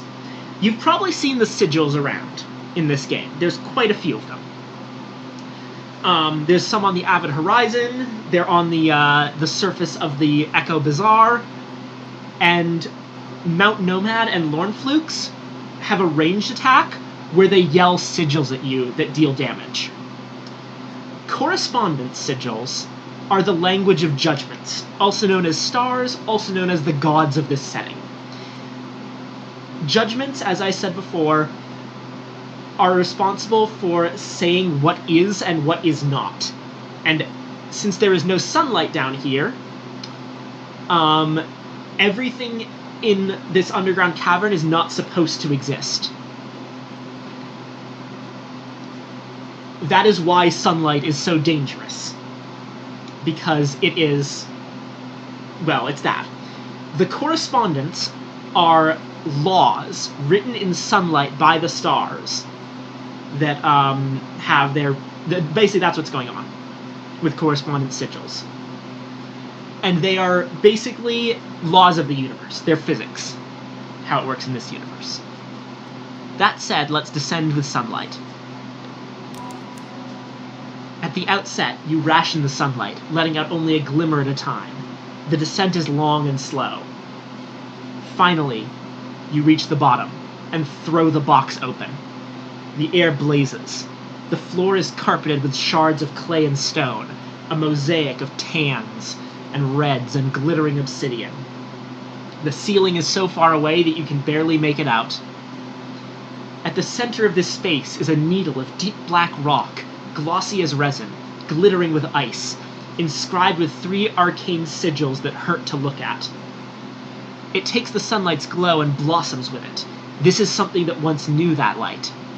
You feel a meaning in their presence, a prohibition or a commandment, that all things must come to their destined place, that what cannot be delivered immediately must be saved against a future date, that a message that goes unheard is a tragedy, that the signal must be carried, that the light can traverse any darkness, that all languages can eventually be translated.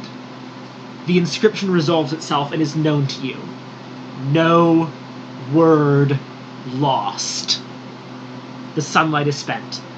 The cavern goes black. We gain 50 fragments, 5 terror, and a searing enigma. A truth that burns.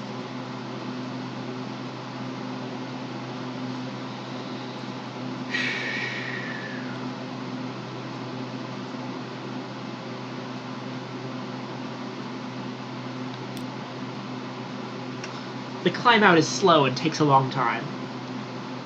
Could you possibly have come down this far? Surely not. Your breath grows ragged and your legs cramp.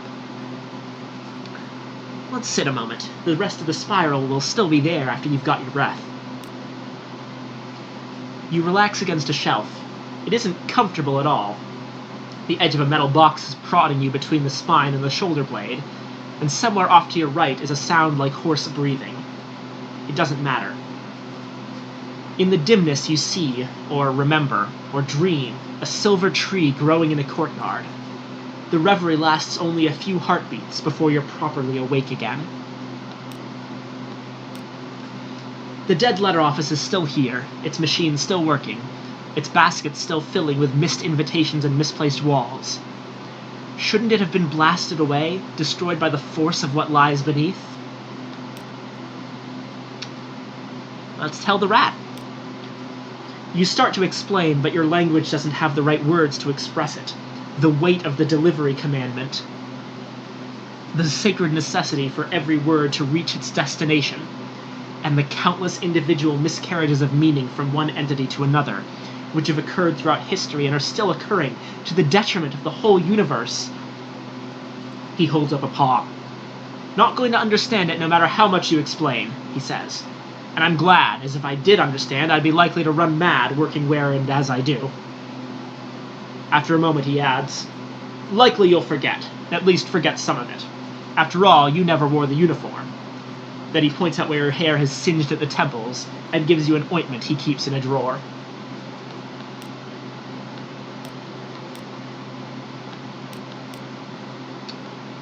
Watch the tide come in. There's a new day's wash of post. Some is recently mailed, since some has been in the water a very long time. If it cannot be delivered, then at least it can be categorized and archived against a day when a recipient arrives, even if it seems that no recipient will ever come, because one can never be quite certain. The tide carries in a fish larger than you, stranding it ashore. It opens its jaws and coughs out a parcel in brown paper. 1 pair bespoke gentleman's avid gloves, special delivery, teeth freshly sharpened, compliments of the tailor. The next wave pulls the fish back out to sea.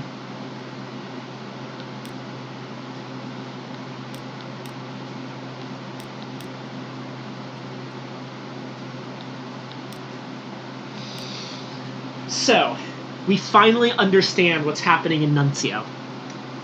A star put down a commandment that landed down here. The commandment of no word lost. It's made this place a beacon for lost correspondence of all kinds. Letters, packages, anything that's meant to be with someone but never made it. Anytime you have ever lost a letter in your life, you can find it in Nuncio. That's where it is. No word lost.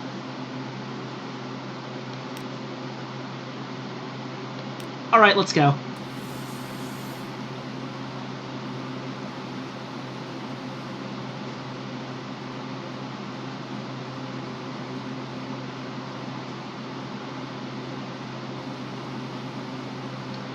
Alright, see you later, Dreamo.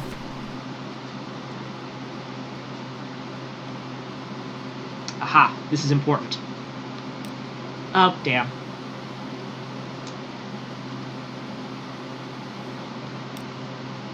We didn't manage to get another, Oh yeah, that reminds me. I still have to dine with the cook. So, my captain, come into my little galley. Mind that pot of sauce. It is, vigorous in the extreme. Dine with the no, my captain! You shall dine with me! Your companion barely eats. He has to cut the fish into tiny morsels to squeeze it through the gap in his bandages. Soon the cloth is stained with sauce. He throws down his fork. Look at me. I am not at my best, no? Believe me, your appetite would not be so strong if I removed my bandages.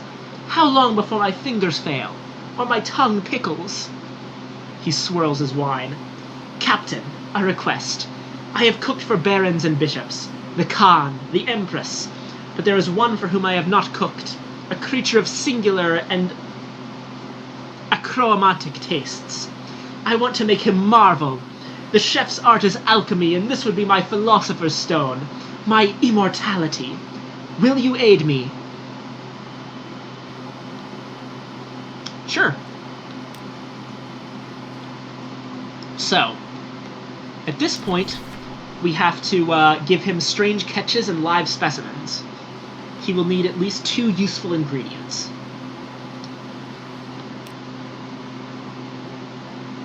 He tastes a morsel on the tip of his knife, and shudders. An exquisite find, my captain.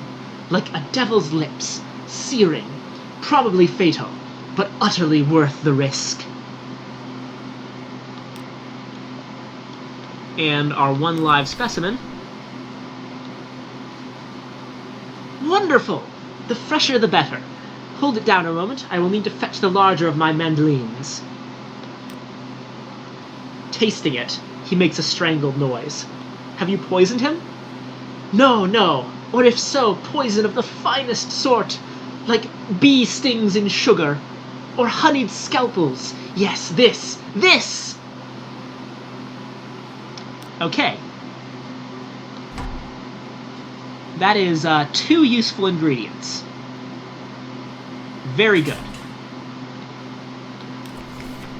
A squelch, then a quivering thunk. The bandaged poissonniere has thrown a strange catch across the galley, and then a knife. Is something wrong? The ingredients are fine. It is my hands that are deficient. There are piquant jewels hiding in the vitals of these creatures, but I cannot extract them. One slip and the taste is contaminated. He paces the galley. I need to improve my butchery. Can you take me to the Shelinet? No one knows more about gutting than the bone men.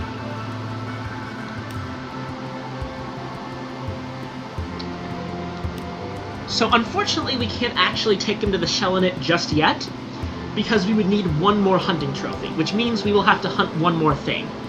And I would prefer to not hunt another life bird, considering how that went last time, so I will try to hunt one of the larger crabs near London that can get you a trophy.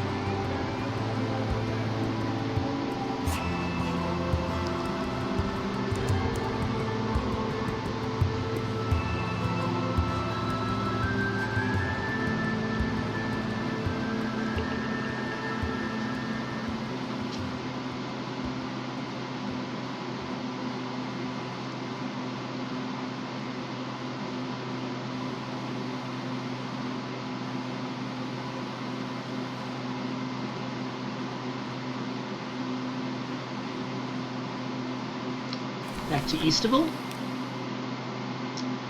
Because, well, picking up supplies.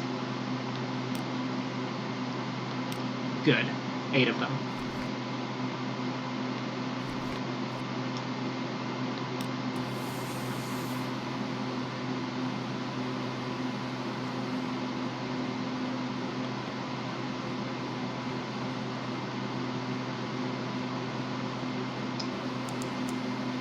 Ah, here's something fun.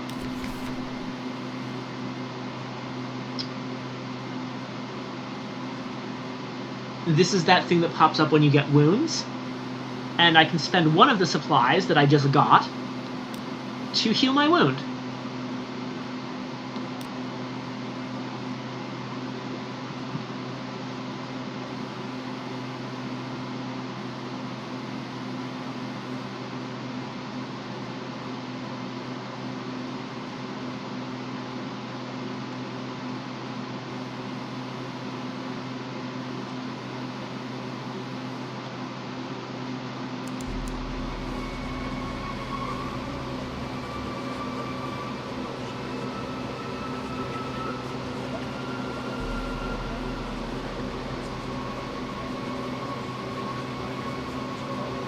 Alrighty, we have, aha! Check it out. That's that, Lorn Fluke that we're trying to avoid fighting. Yeah, they tend to be around here, and they have very high health, so... Oh, also, this, pneumatic rat sender, the thing that we gave to the job we gave to the postal rat's niece, it's literally just a one-use item that repairs 10 hull damage instantly.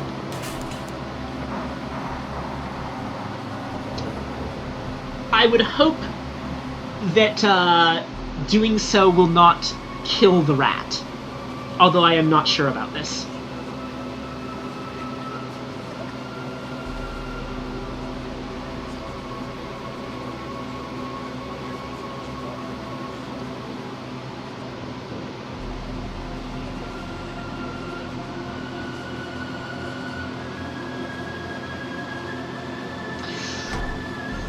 Fuck.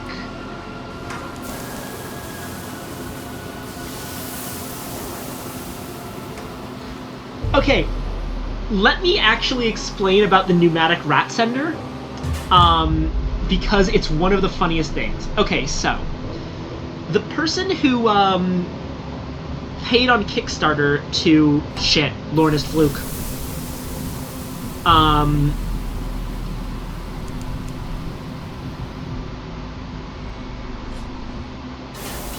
The person who paid on Kickstarter to design the Island of Nuncio is well-known Fallen London player and later employee of Fail Better Games, Space Marine 9, who, as a running joke, there's a card in Fallen London that allows you to send a gift to another player. One of those gifts is 100 dead rats.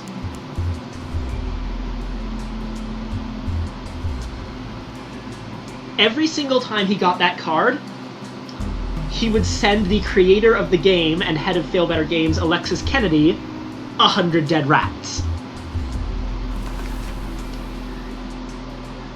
That's where the concept of rat sending comes from.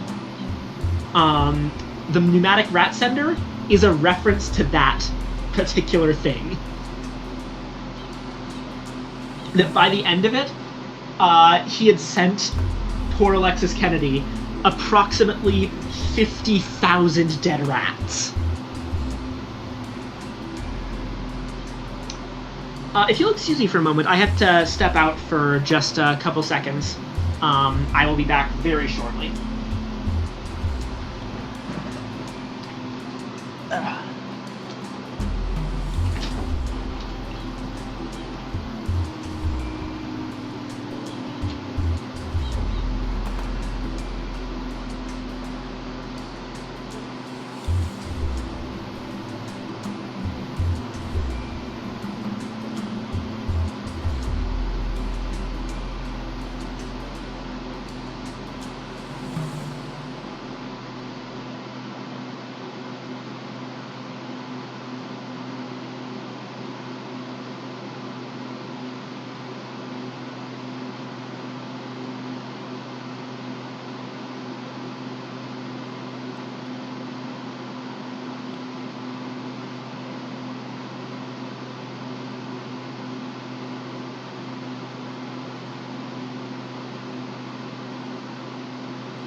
And I am back.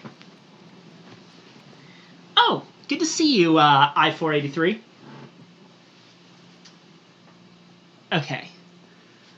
So, we are now at the Empire of Hands, and this is probably one of my favorite quests in the game, and I only found out about it fairly recently. To start it, you need to first go to Hearthsake Village.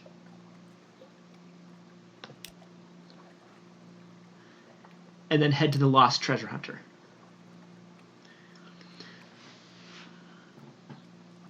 He came well prepared for this journey, unless your idea of preparations happens to include a compass, a map not written in riddles, a sextant, and a spare set of spectacles to compensate for severe myopia.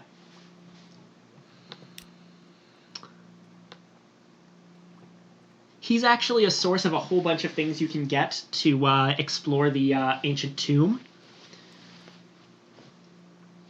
One of the specific things is if we give him a newspaper, he will give us dynamite. You have a newspaper? At least I won't feel entirely lost when I finally get back home.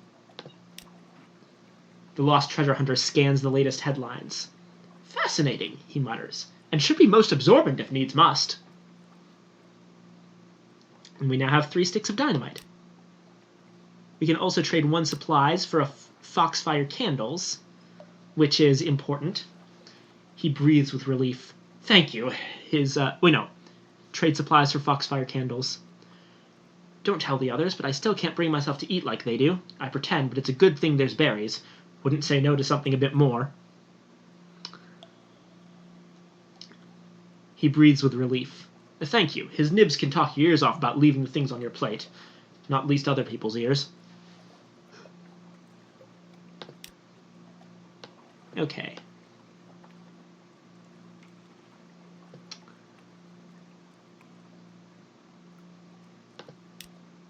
So, the first thing we need to do here is travel to Fountainhead Island and visit the camp.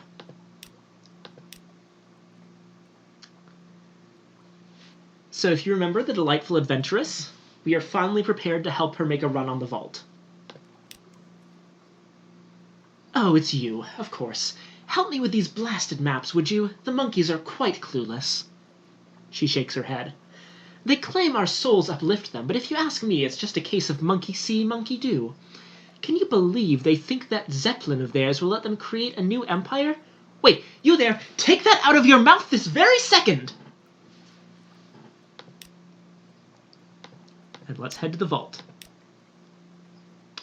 The delightful adventuress consults papers while her clayman Barnabas and a small crew of variably hard-working monkeys try to force open the doors.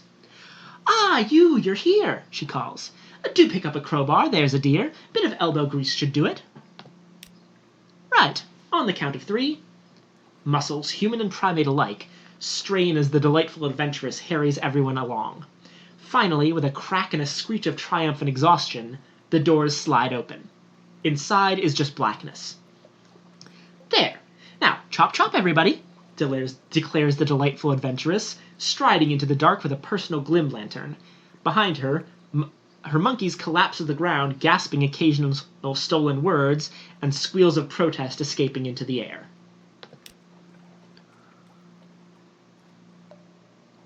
Enter the vault. The delightful adventuress will not relinquish her glim lantern. You will need foxfire candles to light your way. 1 crate will suffice for the entire exploration.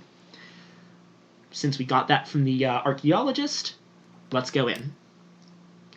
At the bottom of the stairs is a room with a sealed stone door. In front of that stands a pointedly placed plinth holding 3 thin pillars and some stone discs. The delightful adventuress rolls her eyes. A trial of the mind, it appears. How very adorable. It appears that our monkey friend's ancestors have absorbed more than a few souls with a passion for things of the pulp. Oh well, this should make things interesting. She slaps your shoulder. Do the honors, Capitano. Solve the puzzle. 3 poles, stone discs? Oh, please. The Towers of Hanoi puzzle? That little children's game that has been amusing London in recent years? This antechamber must be a more recent addition to the vault than it looks, if even the monkeys have bought into its legend. You roll up your sleeves. This will be easy enough. Hey, 100% chance of success. Cool. Ah, a minor problem suddenly reveals itself. 15 stone discs. Well, I see you have this under control, declares the delightful adventuress, heading back upstairs. I leave it in your evidently very capable hands. An occurrence.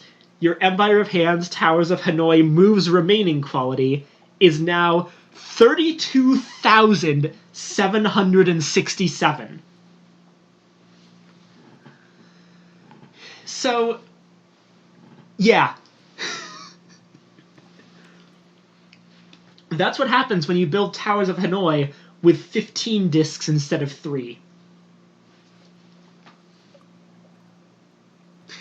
Yes, we actually do know what happens.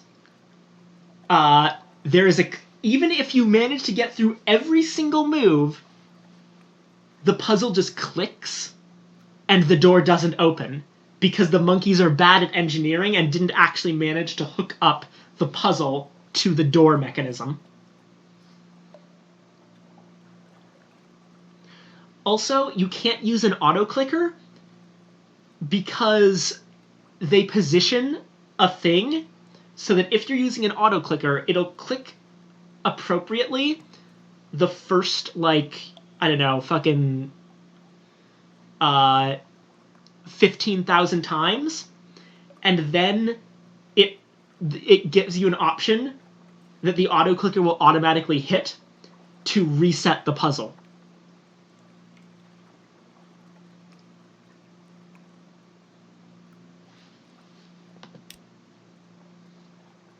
So yeah, continue solving the puzzle. They cannot be serious about this, surely.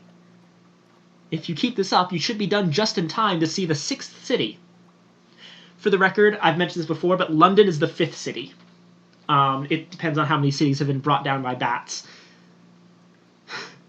So yeah. Blow the door open with dynamite. There's more than one way to show your intelligence. Boom! Bits of rubble and clockwork fly. The stonework trembles slightly as if about to collapse, but then settles with just the occasional plink-plink of metal and the tinkle of falling shards and gears of all sizes. Well, that is certainly one solution, declares the delightful adventuress, unplugging her ears. I think, though, darling, I shall be taking the rest of those. Cannot fault your thinking, but we would rather reach the center of this quaint little tomb without ourselves becoming buried in it, would we not? Still, splendid resourcefulness. Splendid. Top marks. Well, what trials await the technically a doorway over the melted cogs and fallen rubble? A huge maze stretches out before you. The delightful adventuress produces a large ball of yarn. With all due credit to Theseus, she says, nailing one end into a wall. I suspect, however, we shall not have to worry about a minotaur lurking in this particular maze. Come on, such things are hardly a problem for a woman of adventure. This will take but a jiffy. She leads the way with utter confidence, even when it becomes clear she has no idea where she's going. Even when it becomes painfully obvious to all that she is merely turning left at every intersection, confident that eventually this will lead to the exit. The string runs out long before the maze does, yet somehow this does not feel like an insurmountable problem for returning.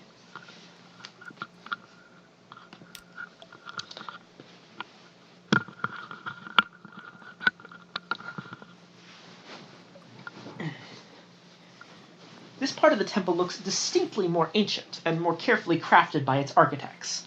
A sense of respect and history pervades. Yet that is actually the correct way to go through a maze. If you keep going in one direction, you'll essentially weave around the whole thing and eventually reach the exit. This is, of course, assuming that the maze doesn't have extra things like secret doorways.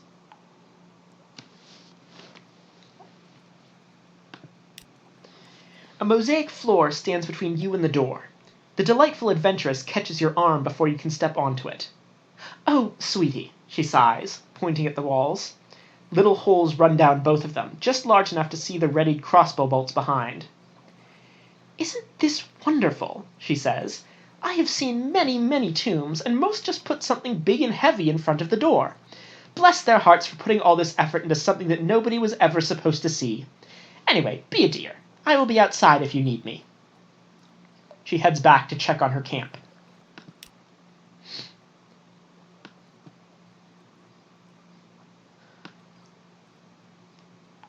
So, attempt to read the inscriptions. The language is unrecognizable. Is that a bit of a pictogram? Why is it by the cricket stumps? It's no use, it's gibberish. Maybe one of the monkeys can help, but it seems unlikely. There's not much writing in the Empire of Hands, and most of it simply borrows from fallen London or the Connaught. Anyone capable of reading this is likely long dead.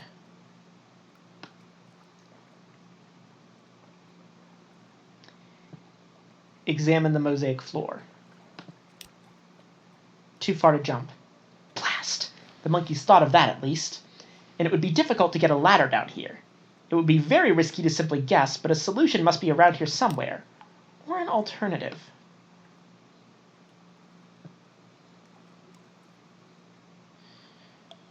Huh. I don't actually recall perfectly how to do this. Let's return to the surface for now. Just to make sure, yeah, we can still go in for free.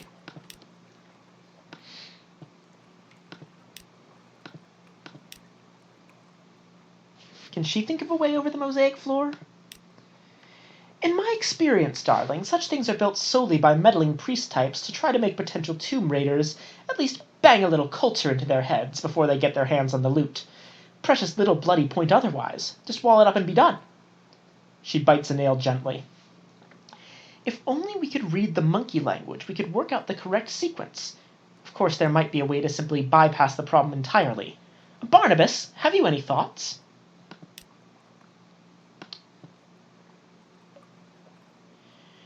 Now, there is something we can do. We can just straight up pay Barnabas the Clayman to walk across for us, but there is another way to do it. And I do remember it's somewhere around here. I'm going to see if I can find anything in the court.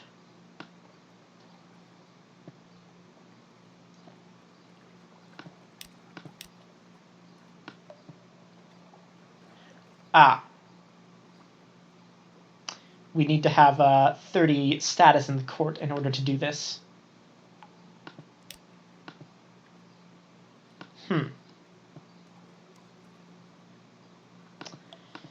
Yeah, that's what I forgot. Well, of course, let's actually be clever. And get Barnabas to do it instead. Barnabas stoically lumbers after you to the mosaic floor and proceeds to step on everything. The whit of crossbow bolts fills the air for a good couple of minutes before it appears the traps have finally run dry. He takes the agreed fee, his body not even chipped. Then he nods slowly and lumbers back up the stairs to his mistress's camp. A somewhat irritated-looking delightful adventuress appears soon afterwards.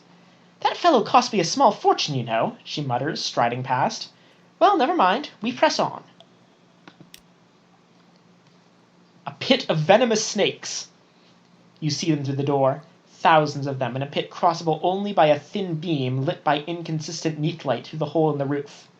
It would be no problem for a monkey to cross, but human? It is the delightful adventuress's turn to go first. To her credit, she does not try to weasel her way out of it. Lantern held between her teeth, an adventurer's rapier bouncing casually on her hips, she steps confidently onto the thin beam and swiftly crosses foot over foot without so much as a glance down. Your turn. Veil's challenge at 29%. We're probably going to fail with this, which is going to lead to something very amusing. Admittedly with 5 terror, but... Your foot slips. You tumble into the snake pit, landing up to your shoulders in a sea of some of the most dangerous creatures ever to slither the Empire of Hands.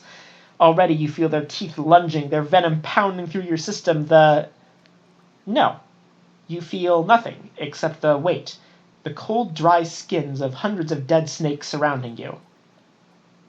The delightful adventuress peers down. Well, that is what happens when one decides to build oneself a fancy-dancy snake pit, and neglects to think of a way for the poor darlings to be kept fed, isn't it? Come on, then, get up from there. No sense being a big girl's blouse.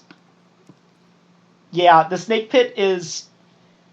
They didn't have any way to feed the snakes, so they're just all dead.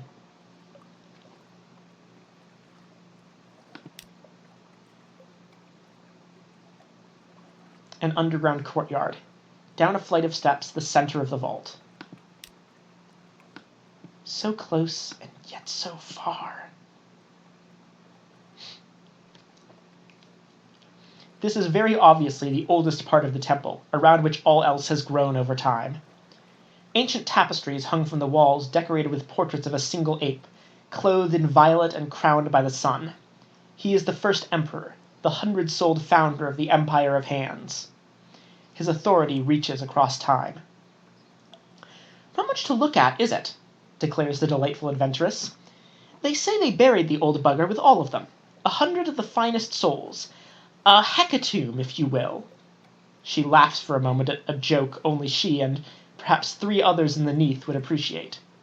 Mark of respect by the primates, you know, to say no one else could do half as much with them. Her eyes glint. Let's do something about that. The final door. Huge. Imposing. Impassable. Is there a way through it?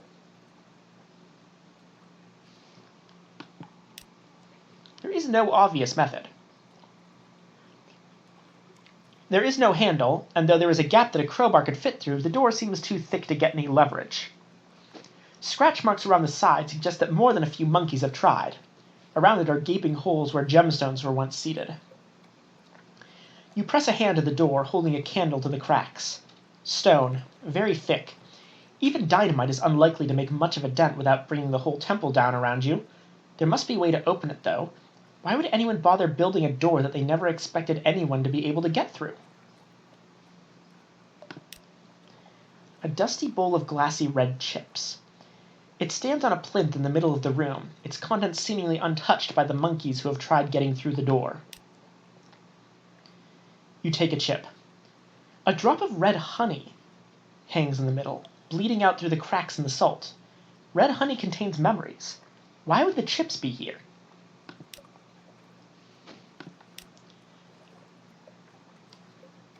The memories are diluted, largely unspecific, but that is not important.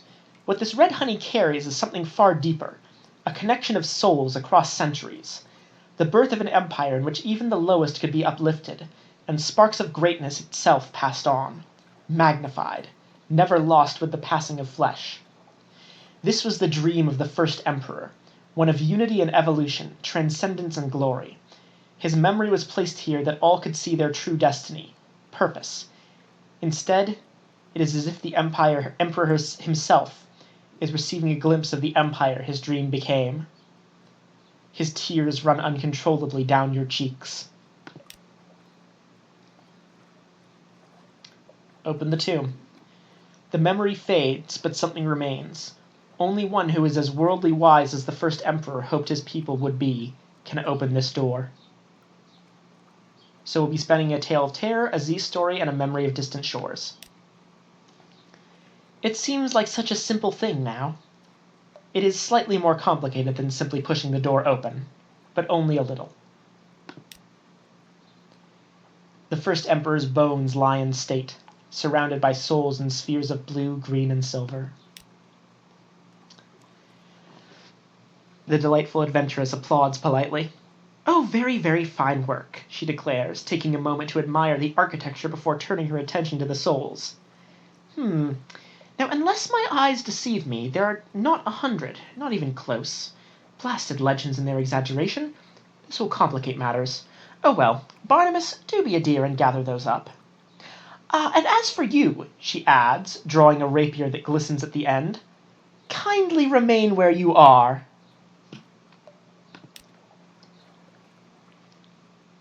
For the record, attacking her, this is not actually a real challenge. This entirely unexpected betrayal will not stand. The delightful adventuress tuts. I would not, she warns. There is just a tiny but efficacious little drop of Cantigaster venom on the tip, purchased at considerable expense for just this kind of eventuality. Oh, don't sulk, she adds. When I tell this story, your death will be glorious. Your crew especially will be most moved on our journey home. All the Neath will know of your great sacrifice, though I may change your name to something that rolls better off the tongue, something with a little more pep. I'm sure you understand. Okay, fuck you, Kitty is a great name. The Clayman finishes gathering the souls. This could be going better. Such simple things, aren't they? Says the delightful adventuress. Goodness only knows what the devils do with them, but opportunity is opportunity, is it not? My friends in the Iron Republic were quite happy to agree safe passage to and from their homeland in exchange for this legacy. They will have to be satisfied, I suppose. Oh, so she's doing this to get a ticket to hell. Her lips turn up into a smug smile. And next time I bid the accursed Leonora Fortescue go to hell, well, I shall be able to recommend the bloody sights! This is what she has been doing the entire time. This is the reason for this whole thing. She wants to be able to recommend the sights of hell the next time she tells her rival to go to hell. She is literally that petty.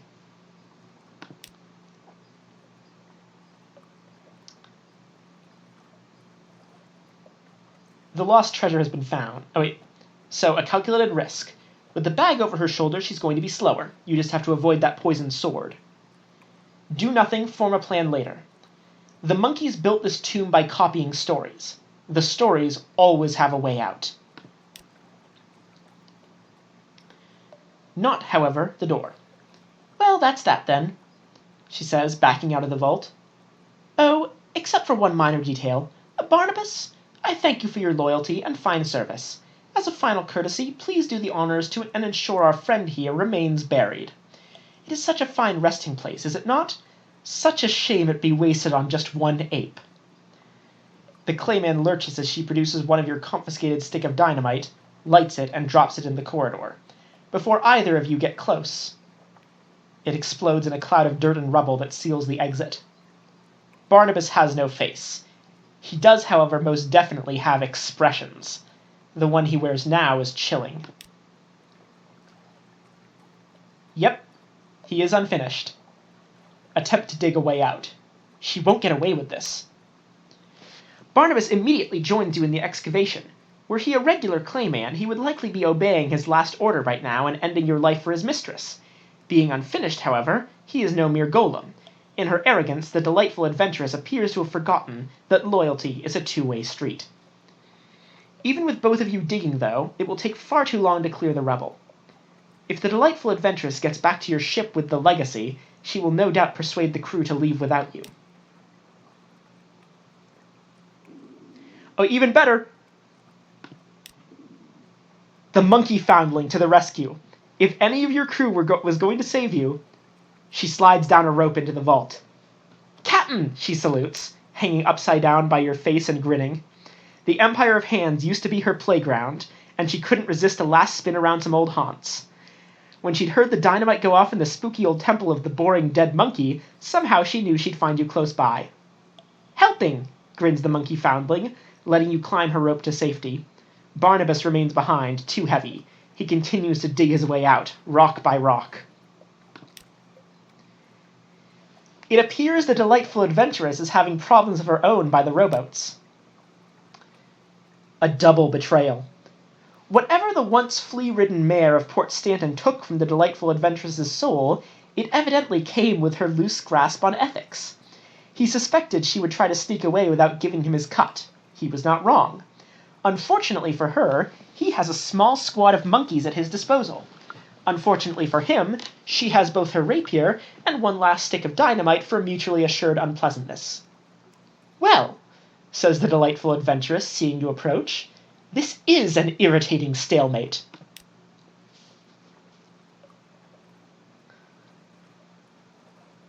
So now we get to choose whether to team up with the delightful adventuress, team up with the mayor, or propose a fair deal to split the souls 3 ways.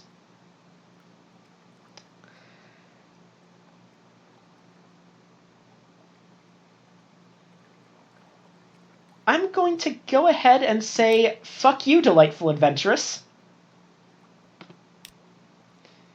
The delightful adventuress snarls. Species traitor, she spits, lowering the rapier. Even she acknowledges that now she is outmatched. But then comes a rumbling sound from the jungle. She glances over her shoulder and back with a sudden look of endless smugness as Barnabas slowly trudges toward her from the vault. Splendid, she declares. Barnabas, do please deal with this smelly animal. And also the monkey.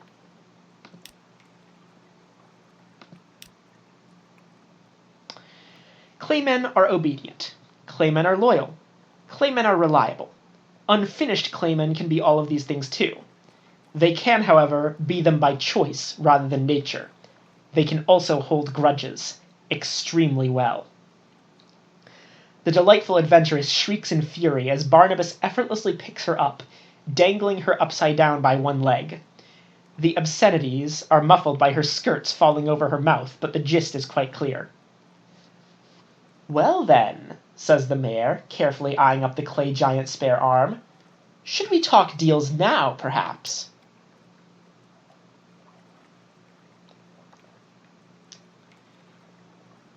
We can try to split the legacy 3 ways, between us, the mayor, and Barnabas. Or we can donate the legacy to the Zeppelin. And receive payment from the Wildweald Court. Since this is a risk and I don't actually need the souls for anything, let's donate the legacy to the Zeppelin. The mayor agrees. Of course he does. The boost to his courtly profile will be tremendous. The deal is struck. Also, we will take that one, adds the mayor, pointing at the delightful adventuress. Trying to sneak away our emperor's legacy? Tisk. Oh, do not worry, the punishment is not severe. We approve of the avarice. Still, he grins, we will teach her a little lesson, yes, then banish in shame. A gift to you from the Empire. And we get 10 status in court.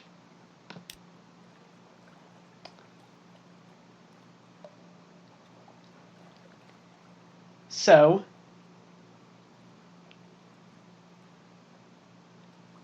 we can agree to punish the adventuress, refuse to abandon anyone to the monkeys, or let Barnabas decide her fate. He is, after all, the one that she betrayed the most.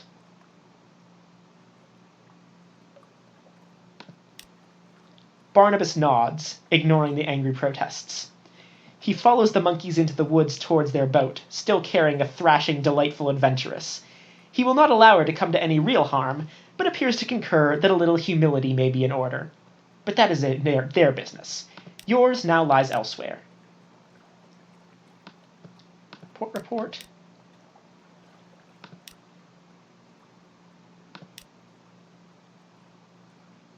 As I recall, if we go to the court at this point... here it is.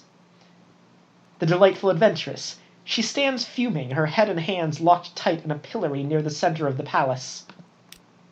She glares at you with the purest hate. The honorable thing would be to take the high moral ground and not enjoy this at all.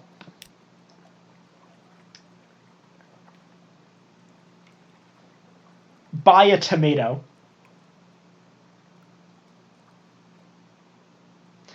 Barnabas stoically stands by his seething mistress, ensuring the monkeys do not take their fun too far. His bruised loyalty does not, however, stretch to interfering with the opportunistic monkey selling ammunition.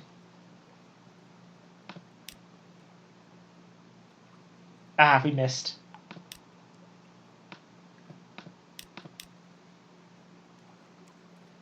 You know what? 37% chance?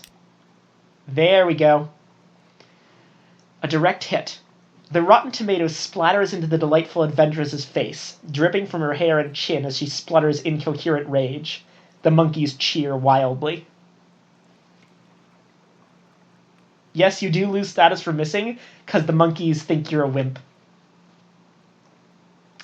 But importantly, we get more status for succeeding.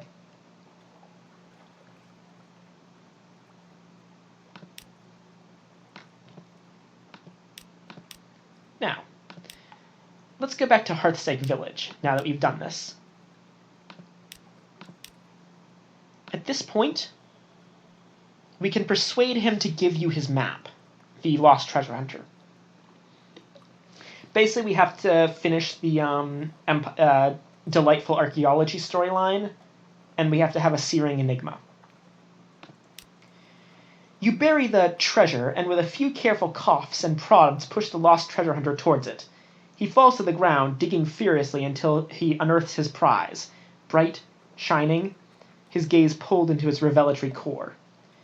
But soon his excitement fades. Having found what he thought he wanted, his obsession is over and the reward merely a bauble, as diminished by being dragged from desire to reality as the face of an angel in mere paint.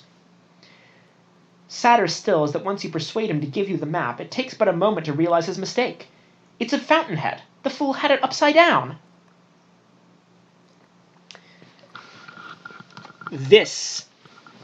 So all that thing was just a prelude to my actual favorite part of the game. And that is, we go back to Fountainhead Island and visit Treasure Valley.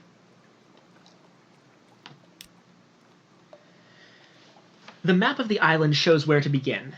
The instructions on the back explain the rest. You only have time for one dig attempt per visit. Every time you return to the valley, you will begin at the correct point for finding the treasure. So this is fun. The valley is actually like a fully worked out map with coordinates, and as you can see, we have Treasure Valley X and Treasure Valley Y. So we are at X coordinate 7 and Y coordinate 3. So, let's consult the map. What were its instructions again? The map reads as follows.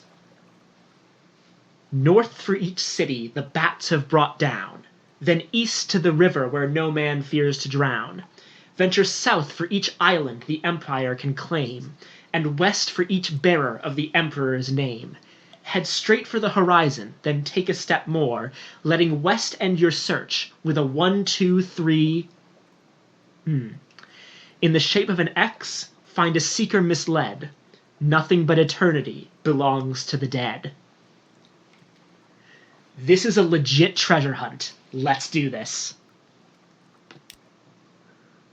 So, north for each city the bats have brought down.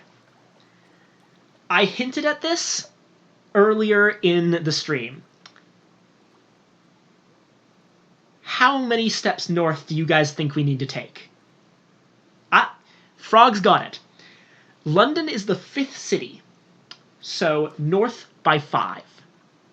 1, 2, wait no, 2, 3, 4, 5. Then east to the river where no man fears to drown.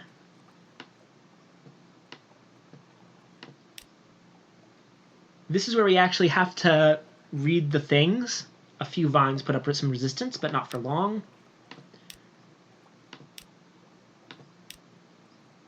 Oh shoot, hold on. I missed it. A dried up riverbed. A river where no man fears to drown. I'd say that a dried up riverbed counts.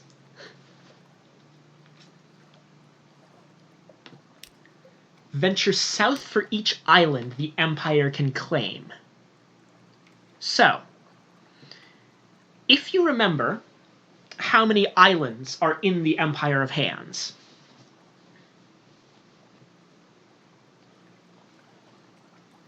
we'll know how far south we have to go.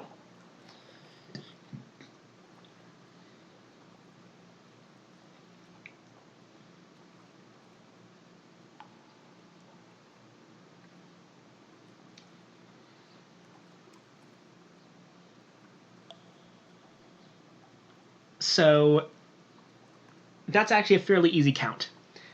One is Port Stanton, which we can, if I pull this to the side, see right here. The Zeppelin, as we can see from the overworld map, is on a completely separate island. And we also have the 4 islands we went around that are also available on the map, but we can just remember.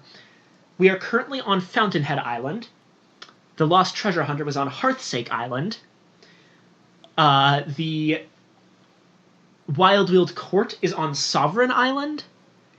And we found the Monkey Foundling on Ash Isthmus. So that's 4 islands, plus Port Stanton, plus the island with the Zeppelin. That is 6 islands the Empire can claim. So south 6 times. 1. And yeah, we'll it'll be at 8 minus 6, y2.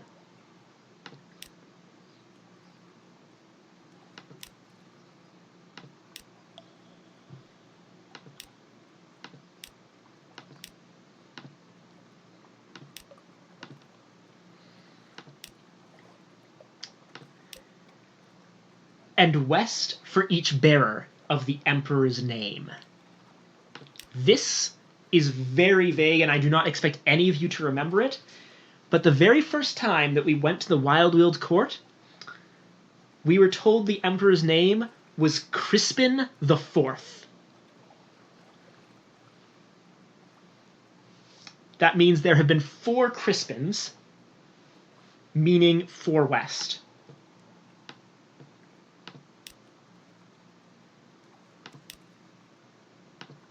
Two, 3, 4. Head straight for the horizon, then take a step more. So, do you all remember where the Avid Horizon is on the map of the sea?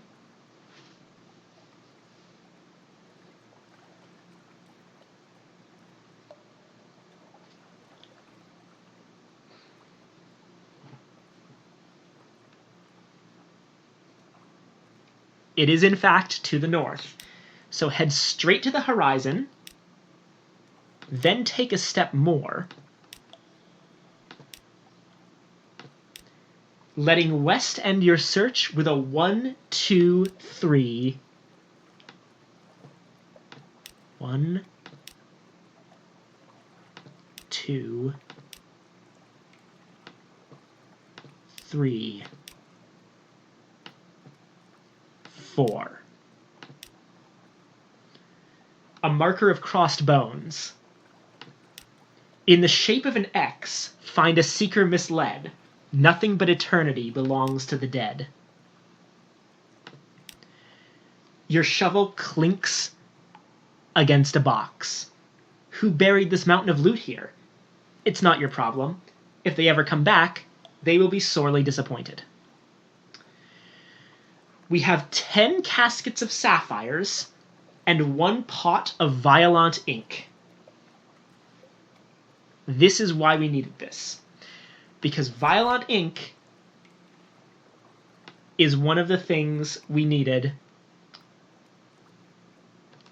for the Neath bow. Violent, the color of necessary but troublesome connections. According to other traditions, the color of blood shed in a spired place. It's very hard to forget anything you've written in Violent ink.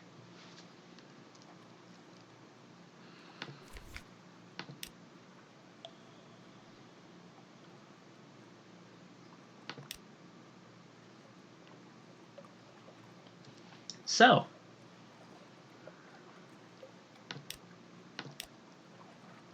we are actually pretty much done with the Empire of Hands for the game. That was the last thing we needed, and we've done the whole thing. There's a reason that that's probably one of my favorite things to do in the game, because, God, doing an actual legit map-following treasure hunt, even in text format, is just so much fun.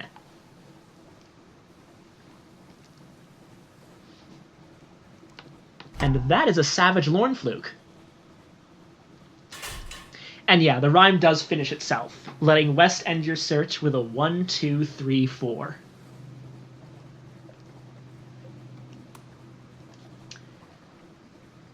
So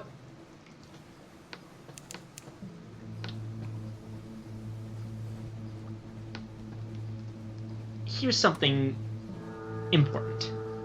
We are running very high on terror. So I'm going to spend some resources and do the one thing that's good to do at King Eater's Castle.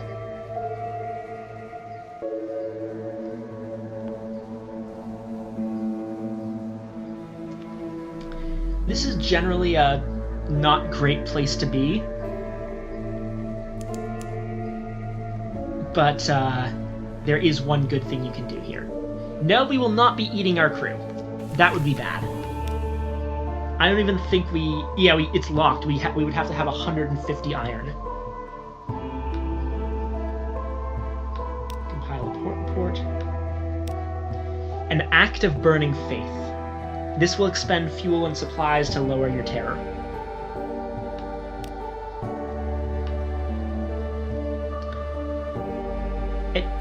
We've actually already done this once, so I'm not going to read it out. But the heart is Destiny's engine. We shall all return. If you know how to use King Eater's Castle, it's a good place. Like, for example, I just brought us down from 70-ish terror, 80-ish terror to 30-ish. We went down by exactly 50 terror. Now, this did make us lose fuel, but I'm going to buy it back at Adam's Way. As a small side note,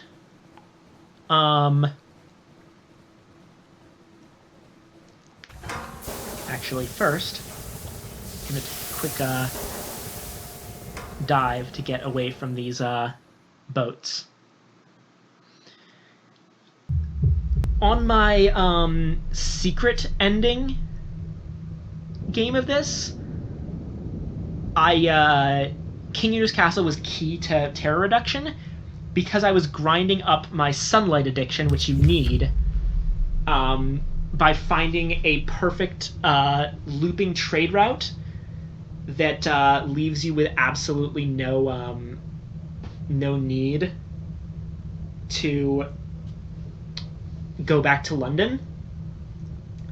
And King Eater's Castle was where I reduced my terror on that route.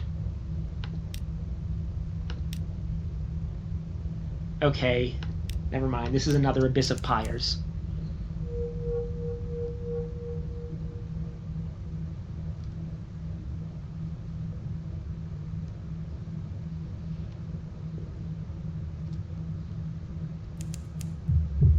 And now that we have, I believe, passed the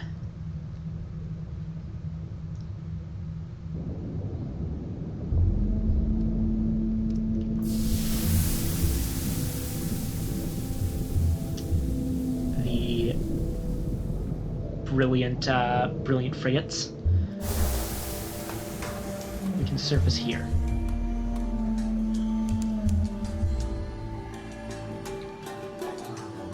This is actually another place we haven't actually been yet. This is Varchus, the Mirrored City. Dreadnoughts, not frigates. Yeah, glorious frigates and glorious dreadnoughts. Varchus. Varchus is an interesting place. We'll stop here briefly. The mirrored city, where light was always the law. I'm actually going to take this opportunity to switch out gunnery officers and our mascot for a sec, because I believe that I can use veils here.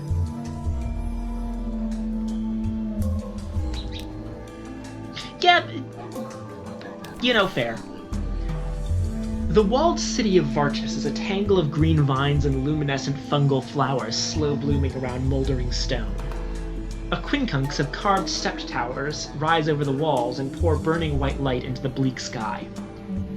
A rough shadowed path leads from the docks to the mirrored gates of Varchis. 2 towering carved stone lamps throw their light on the angled mirrors, and a blue-cloaked guard stands in the reflected pool of light. The city is a beacon against the tree-hushed, sprawling darkness of the Elder Continent. In the far distance, a vast mountain glimmers. Choke on the smell. It is overpowering, sweet. It comes from the fungus growing wild all over the city's stones. The flowers have white waxy leaves which leave powdery traces on your fingers. The light coming from the city has the same camphorous quality. And the smell, perfume worn too many days on the body, unread books left to turn to ink-stained pulp. A garden drowned and rotting in still water. The sailors wave you over. They are sitting on some upturned crates on the docks, playing with a game with mirrored chips and stylized snakes made of bone. "You're not thinking of going in there!" The sailors gawk at you in unconcealed horror. They take turns telling you gruesome stories of Varchis which they no doubt invented whole cloth. Some are convinced that the Varsaci render sailors into tallow to light their city. Others say they steal shadows and sell them to their masters. All of them are convinced that they blind any strangers who dare to gaze too long upon their city's secrets. "We're just waiting to be paid, and then we're off," one of the sailors says, nervously fingering a mirror chip. "I've only got one eye left, and I'd like to keep it." Ask the guard a few questions. Never a bad idea to gather a little intelligence before heading into unknown waters, or cities as the case may be. The blue-cloaked guard only acknowledges your existence when you step out of the darkness of the path and into the light from the lamps. The guard stands in the middle of the pool of light, looking warily at the darkness beyond you. Up close, the guard's blue cloak is threadbare and mossy along the hem. A pattern of embroidered suns runs across the collar, but the gold thread is dull. The kohl around her eyes is smudged. "Well, Thomas," she asks, "are you going to ask your questions, or are you just going to stare?" Her tone is brusque, but her expression is curiously eager. You do not think Varchis receives many visitors. This is not the Bee City. Hell is the Bee City. This is something else. It's a city of mirrors, and mirrors do have power in the Neath. But we're not entirely sure what the deal is with this place yet. "Your name is not Thomas," you correct her politely. The guard looks scandalized and tries to stop her ears. "All those who are not Varchasi are Thomas. You have been touched by darkness, and it has taken your name." She fixes you with an admonishing look and adds, "It is very ill-mannered to pretend you still have one." You begin to see a little why Varchis is not often visited. It looks like you will have to get used to being called Tamas if you wish to enter. Ask about the light. It all seems a bit wasteful, possibly even ostentatious. "We must always walk in Mihir's light, so we burn our lamps night and day to banish darkness from the mirrored city," she tells you proudly. "If we let darkness corrupt us, we would not be Varchasi any longer, but Tamas, like you." You wonder, is that so terrible a fate? Her mocking laugh answers you even before her words do. "Yes, it would be terrible indeed, Thomas. And before you ask," she adds, "no, I do not have any desire to leave Varchis. The rest of Neath has fallen from Mihir's grace, and I have no wish to join them."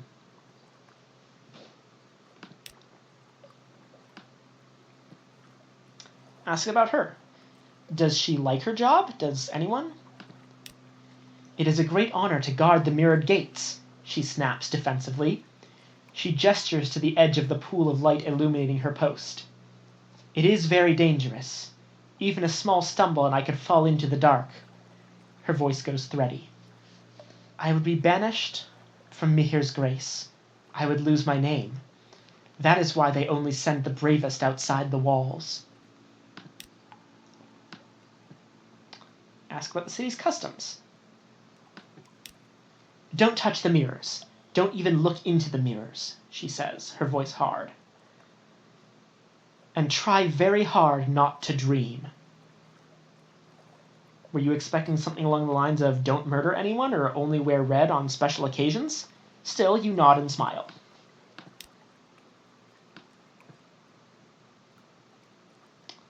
No more questions. She looks a little disappointed but does not try to engage you further. Let's get our port report. Tone down the details of the light and its brilliance. You don't want to inspire envy in the Admiralty staff.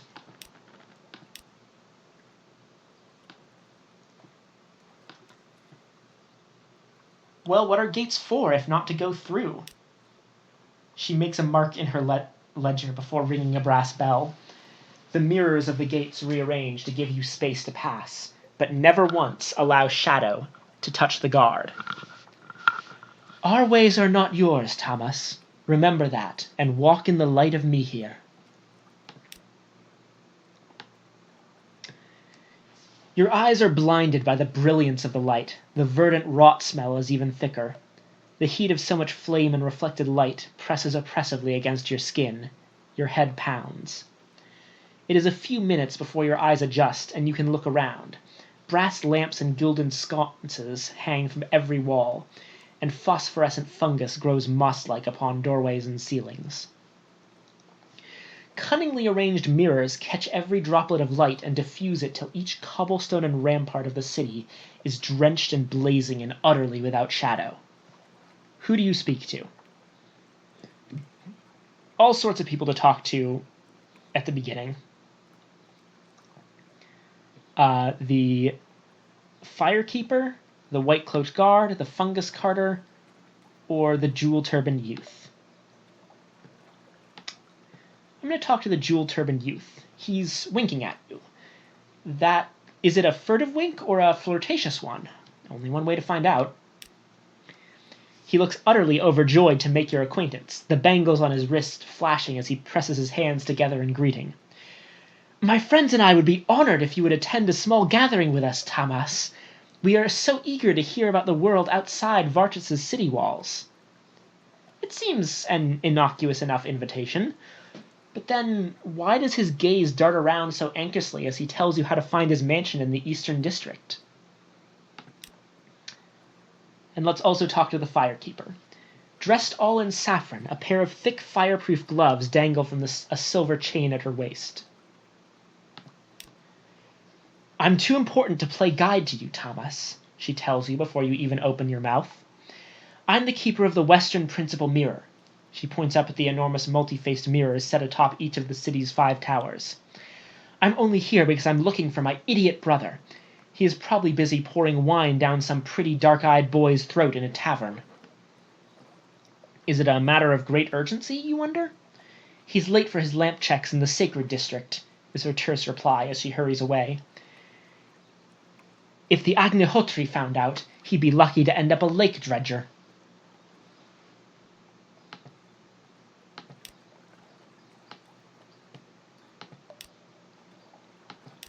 Let's keep going. And go to the jewel-turbaned youth's mansion in the Eastern District. Well, he did invite you after all. You were not entirely sure what you were expecting from the jewel-turbaned youth's invitation. Perhaps a candlelit dinner and a genteel seduction. It turns out to be an evening of card games and chilled wine with his rather eclectic collection of friends. But as the wine is drunk and the cards are played, the gathering takes on a certain political tone. A raggedly dressed artisan begins complaining of the Agnahotri's trade restrictions. A novice priest points out contradictions in Mihir's mantras. A stone carver questions whether his daughter should also have to follow in the same profession. Will you... The jewel-turbaned youth stares at you, licking his lips. Will you tell us a story?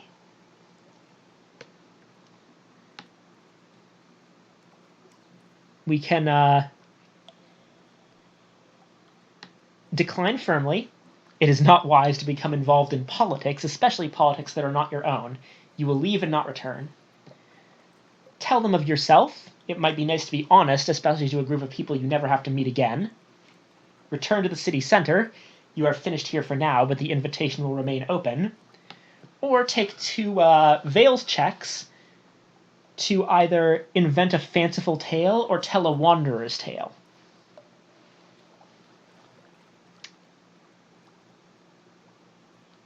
This one's a slightly better chance, so...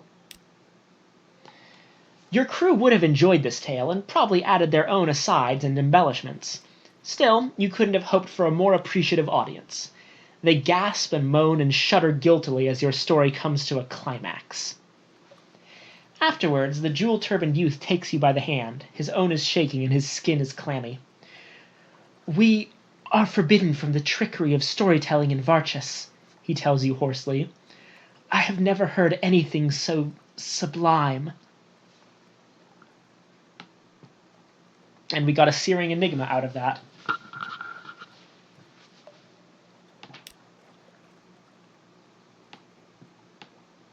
You walk galleried courtyards wreathed with vines and fungal blooms. Long, straight roadways crisscross the length and breadth of Varchas, the stone worn by the wheels of carts and the tread of thousands of slippered feet. Lamplighters constantly check the fuel levels of the sconces and replace wicks. Firekeepers check the coiled spring mechanisms that control the angle of the mirrors.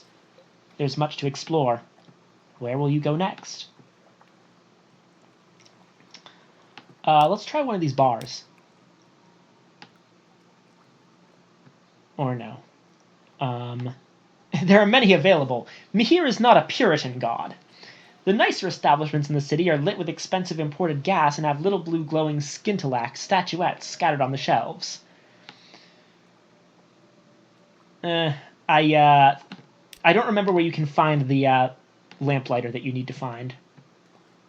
Maybe the guardhouse?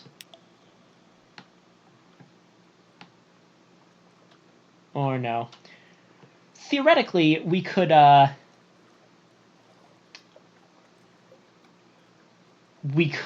sell out the jewel-turbaned youth to the guards. But not right now.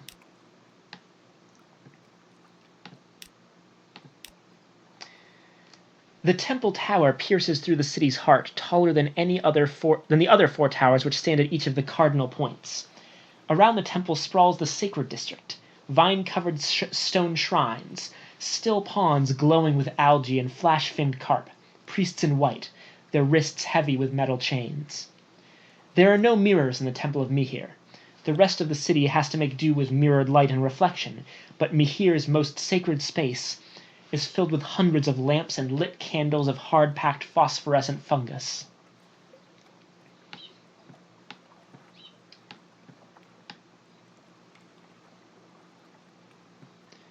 The Agnihotri, the Varshasi equivalent of a king or a governor. He is overseeing the rituals and gives you a slanted glance. You go to pay your respects, and he is at pains to impress upon you that he is no despot or tyrant prince, but rather rules Varchas with his council of sun-seers and firekeepers. What do you think of Varchas so far, Thomas? He asks, and you know better than to mutter anything but meaningless platitudes in response. He nods as though satisfied, but you catch him giving you a sharp, speculative look as you wander the temple. It seems you have aroused his interest.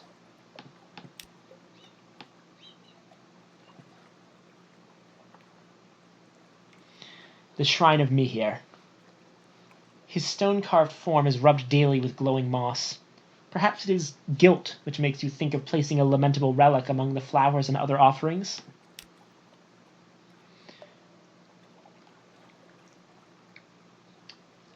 One of the sun-seers sucks her breath in sharply and glares at your offering as though it is an abomination, but she makes no move to knock it away. "We do not eat the flesh of living beings," she hisses angrily. "We do not murder or maim. We follow Mihir's tenets of purity and light." She touches you abruptly on the forehead, her fingers hot like a brand. "May Mihir forgive you for your sins, as unforgivable as they seem to me." And now...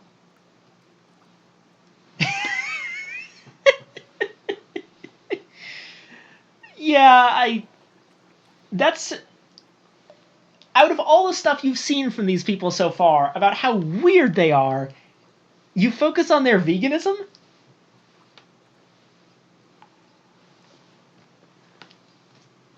Okay. For the record, this thing down here, finishing the storyline in Varchas involves basically going to all 4 of the locations: the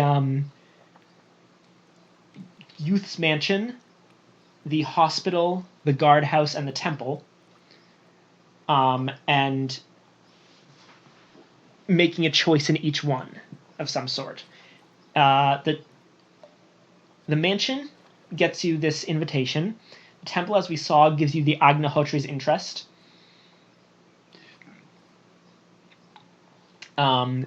We can get the respect of the guard by training with them in the guardhouse, and the dour-faced nurse's approval by working in the hospital. But right now, the inn. At evening, after the 5th bell, each tamas is assigned a room. The light is endless and merciless. Will you sleep?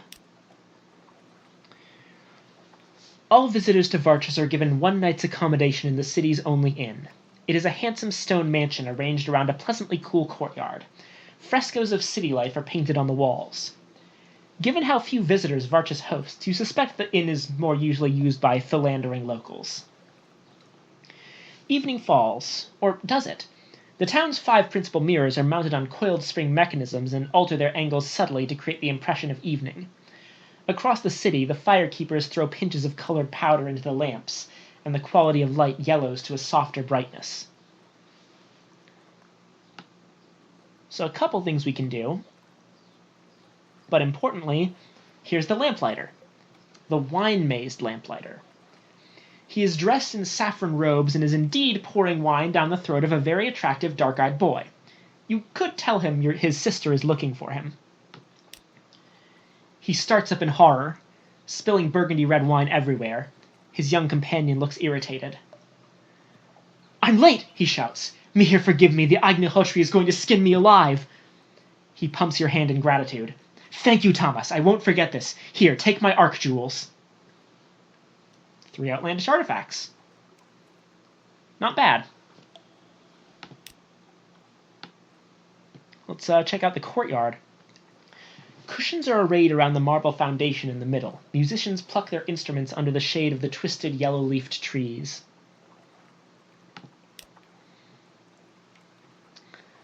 Their songs are curiously prosaic, the lyrics more like a biographical report than a poetic invention.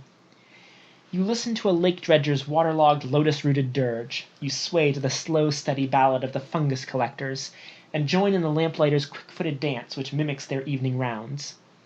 The evening finishes with the Song of Mihir, which is sung to the accompaniment of stringed instruments and drums and polished glass prisms, which split the white light into rainbows and counterpoint to the notes. And we can sleep. So we can try to sleep and try not to dream, as we were told. Or we can not sleep, but that will be a heart's chance, and I believe we might take a wound. So let's sleep and see what's up. You fall into sleep easily despite the bright light, but your dreams are full of whispering, glittering smokes, mirror vapors that coil into reflection-warping shapes. You see your limbs bend, your skin slough, your eyes twist. You wake with your heart pounding. Your nostrils are full of the fungal rot smell of Varchas. Your body is as it always was, but somehow that is not as comforting as it should be. Outsider time in Varchus is strictly rationed. Each morning at dawn, the guard visits the inn to eject any tamas they find. They are polite, but very definite. Return, the guard tells you, but not yet. With that, they usher you into the darkness beyond the walls. You blink mirror dazzles from your eyes. It's cold out here. So yeah, you need something awaits you to go back.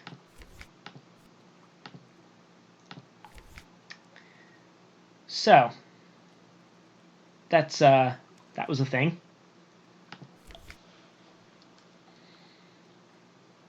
We have a bit more terror now. And, well, there's our stop on the way to where we're actually going, which is Adam's Way. Basically, it seems that most of the native cities in the Elder Continent are, on one hand, they kind of seem sort of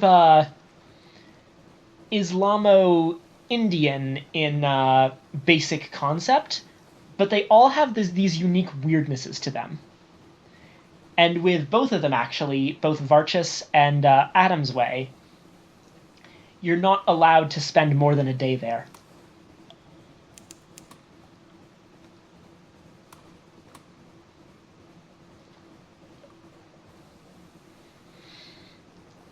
Also, don't worry that we're almost out of fuel, because Adam's Way, it's available there.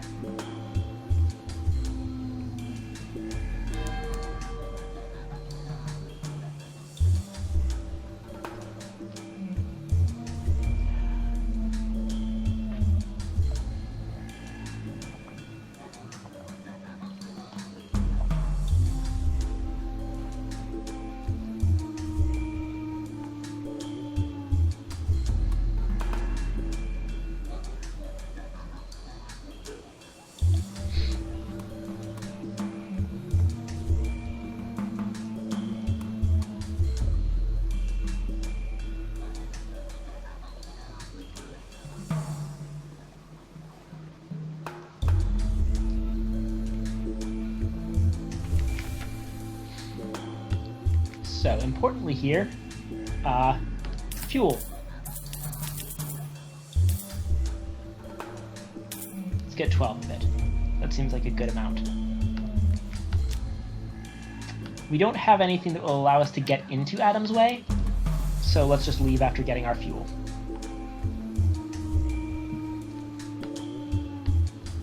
So, things we still have to do. Back to Polythreme.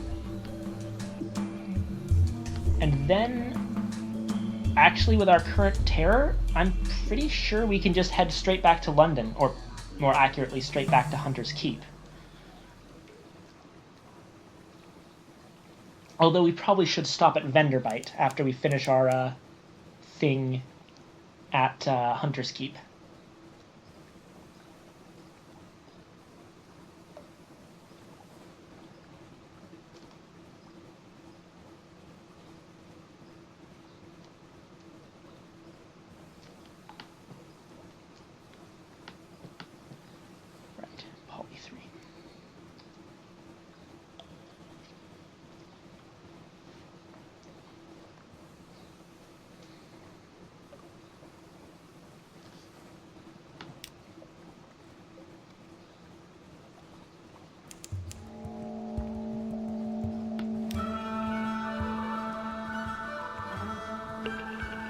I really like this music.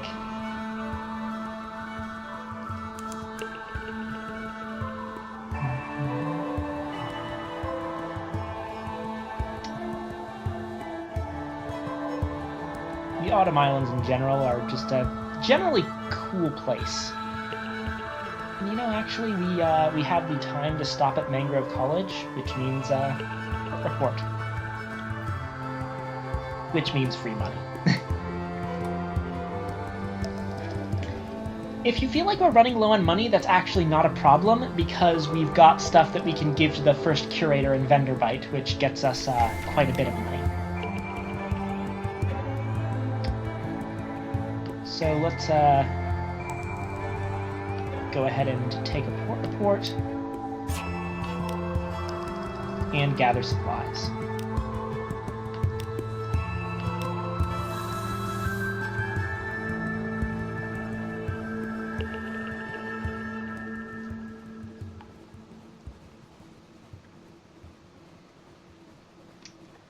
In order to do the thing that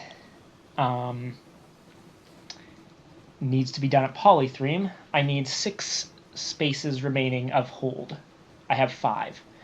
But by the time I get there, I'll probably have 1 less fuel container. So we're good.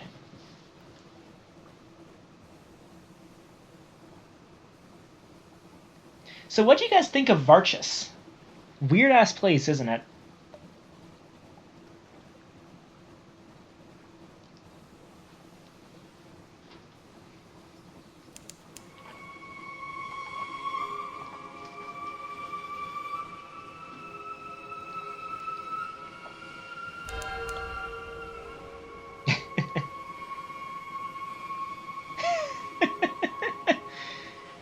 Zeno, you're gonna cause a goddamn international incident.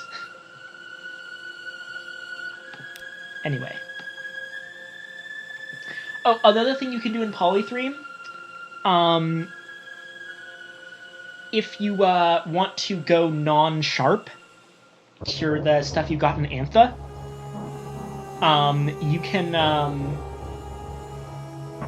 you can cure it here without actually reducing your ability to get new ones later.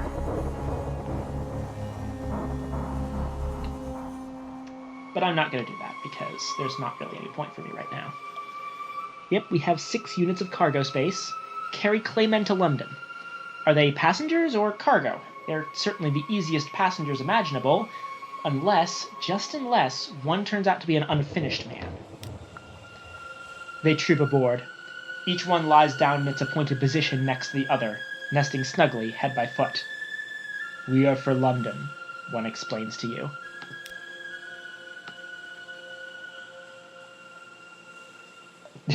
Also, Polythreme is an expensive place to reduce terror. Shore leave. Drink beer that wails from cups that sob, if you like that sort of thing. Oh, we can sell sapphires here. I think for more than in London, but whatever.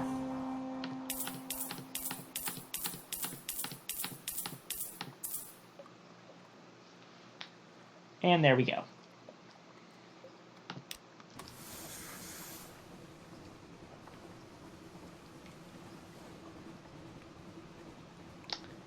Anything else at Fathom King's Hold? No, I don't think so.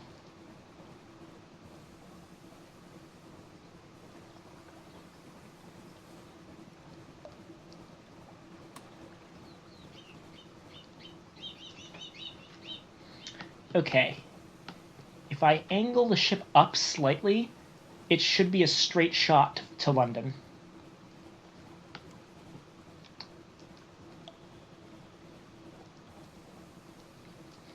There we go.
All right.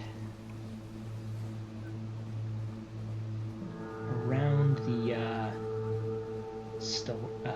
what are these? Stalagmites. These are stalagmites. Around the stalagmites.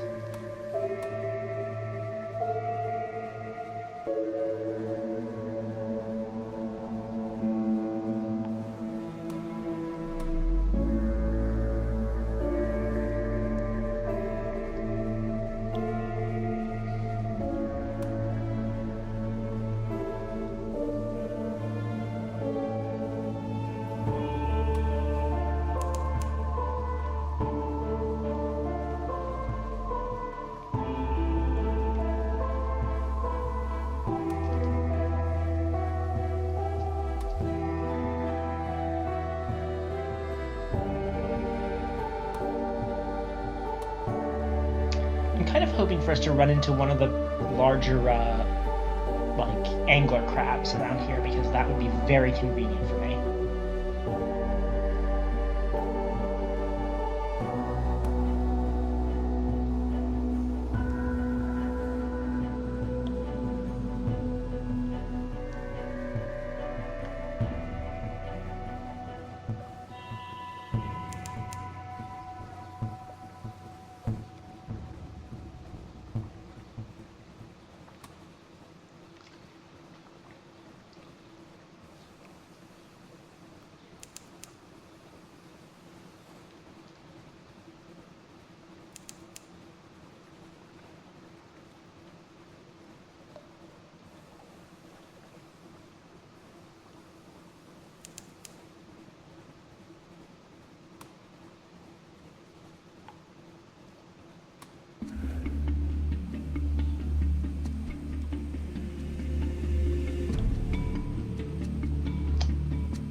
Let's go ahead and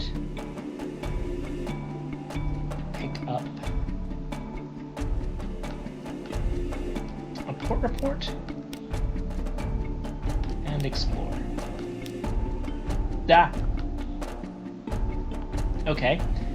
It's the little things. The click of a sliding stone where there should be silence. A motion in the shadows as if they were thick stirred like ink. A lull in the cries of the Z-bats. Something is watching you, drawing closer hour by hour. You and your crew draw back to back, watching the darkness.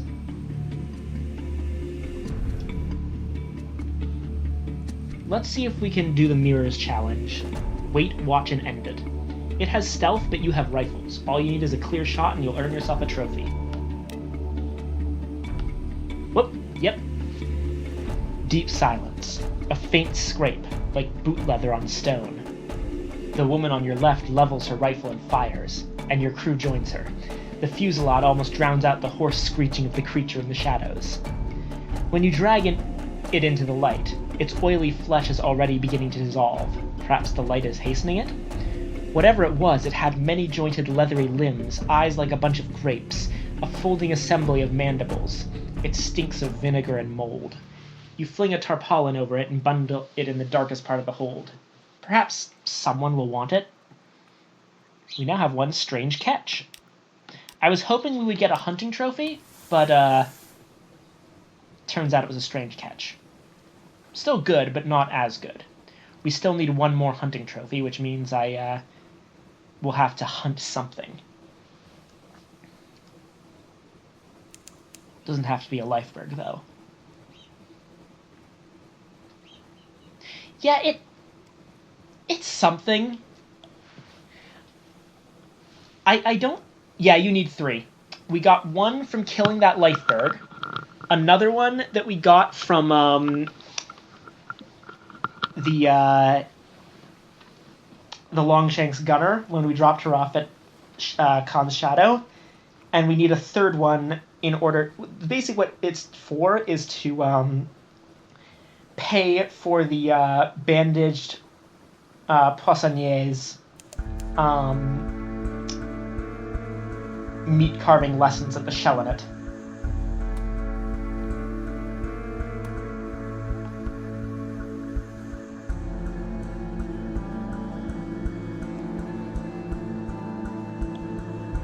And just before we go back to London, we're going to need to head up to Hunter's Keep.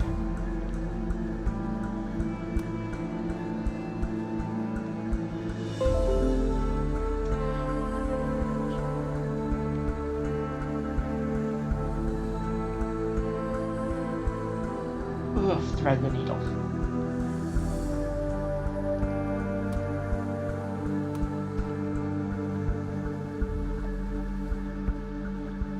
Our terror is 69. Nice. Okay.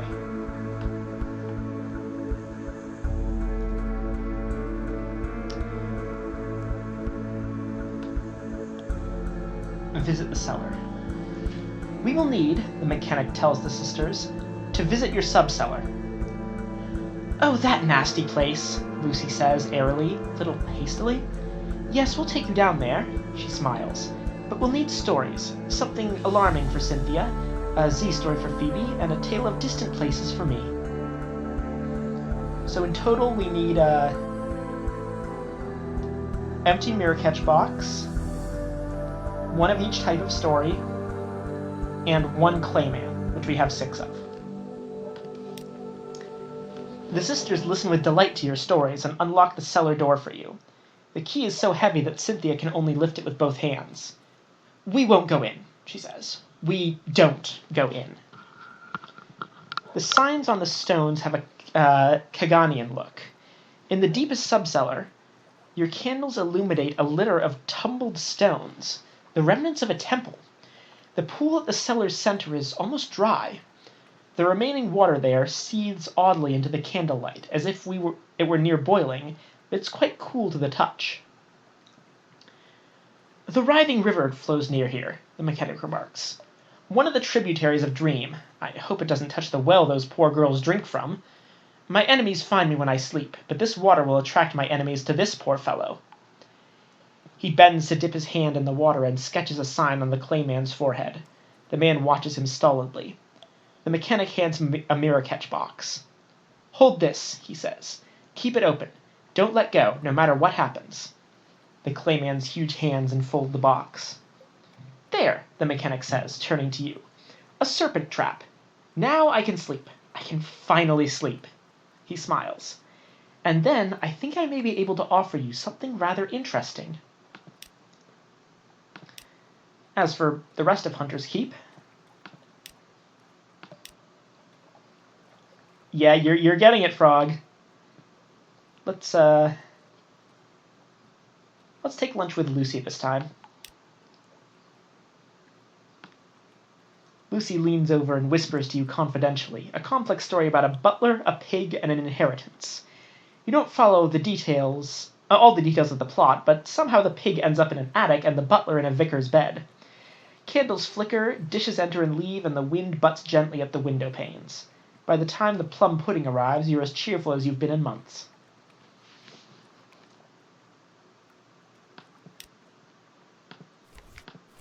So, let's talk to our mechanic. Allow the mechanic to enjoy his sleep. It might be messy, he warns you. Could you have a couple of strong sailors standing by? Tell them to snap the box shut when the trouble begins. He holds up a bottle of laudanum. I will be sleeping deeply. When nothing seems to be happening, you take to your own bunk, but a roar from the clayman brings you sprinting back to the mechanic's cabin. You fling open the door. The man's eyes seethe with Viric flame. It's struggling against the efforts of the sailors to restrain it. As you rush to assist, it flings one sailor off, but the other manages to snap the box closed. Instantly, the man goes stiff, a lifeless clay statue. The Viric glow now pulsates from the box. In the bunk, the mechanic sleeps on, his face wreathed in dreamy smiles. He will sleep so until morning. We now have one mirror catch box full of very angry dream snakes.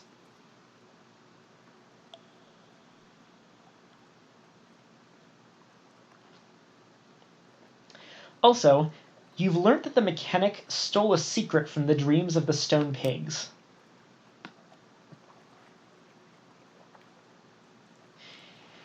It's probably time to actually explain what the hell is going on.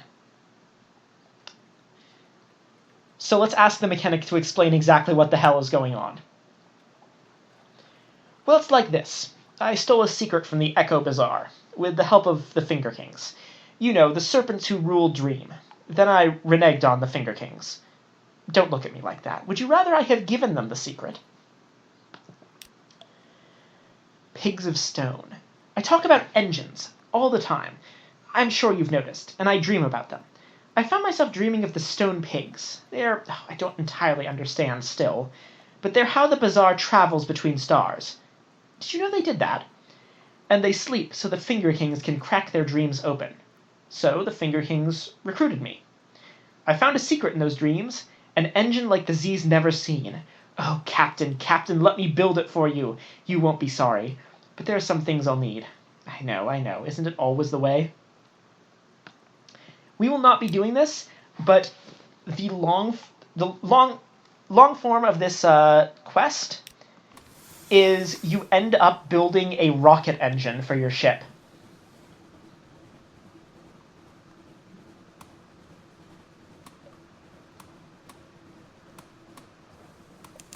Because remember, this is taking place in currently 1888. We don't have rocket engines yet.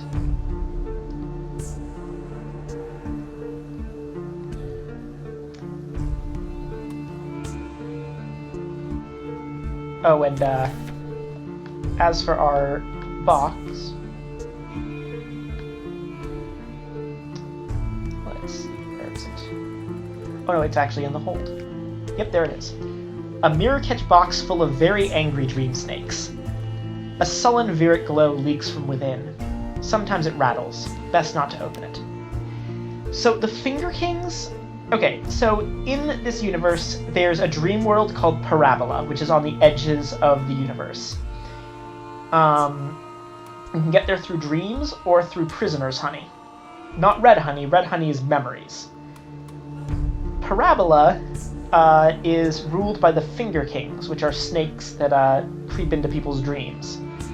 They can also take over people's bodies in the real world if certain things happen. If the mechanic were ever to sleep, the dream snakes would have taken over his body. But, well, since we trapped them with the Clayman, that is not necessary. Anyway.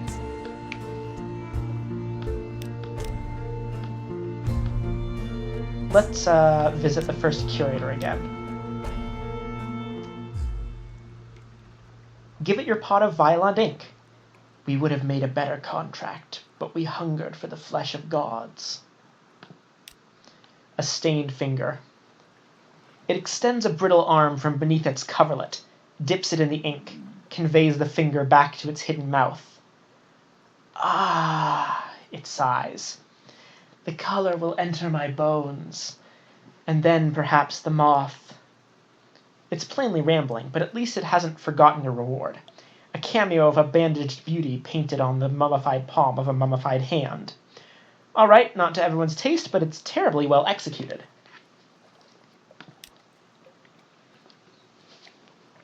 And give it your mirror catch box full of very angry dream snakes.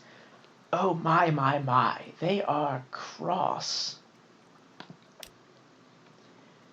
A tomb dry chuckle. They won't stay imprisoned long, but longer than I will. It becomes motionless, for so long that you wonder if it is finally truly dead. At last it expels a rattling breath and points wordlessly at a cloisonne mask on a trophy stand, half visible in the gloom. Elder continent, it wheezes. Made within sight of the mountain. Wear it and think of me. So, we got Viric and Violent. We now have Viric Violent, Peligan, Irigo, and Gant. All that's left are Cosmogon and Apossyon.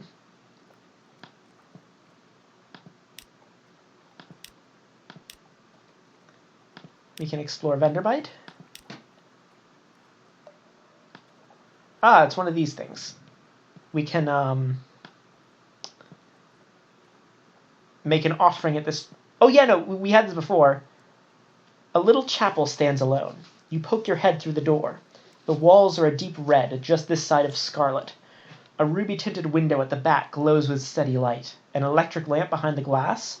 Rare and expensive, but this is no gaslight. No one is here, and yet you have the sensation that only a moment ago, someone must have been. Make an offering with half-familiar rites. Moving as if asleep, you place a candle at each corner of the altar. When the rites are done, you clean the chapel carefully, for the next to pass this way. Peace lies on your mind like a sheen of oil. You stow your supplies in the hold of the ship. There are no witnesses.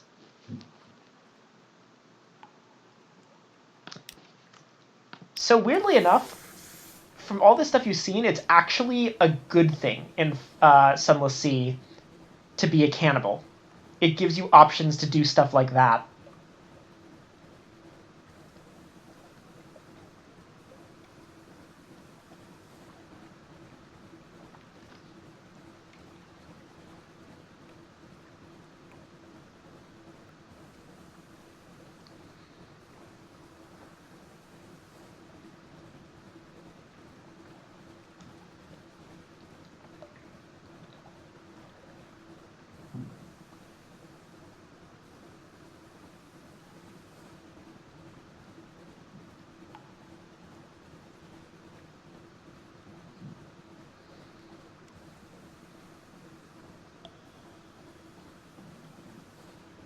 Oh, hey, actually, fun fact, the most recent member storyline in Fallen London, the browser game,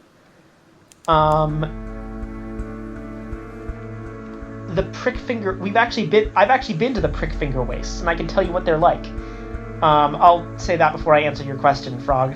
The prick finger wastes are essentially a giant forest of stalagmites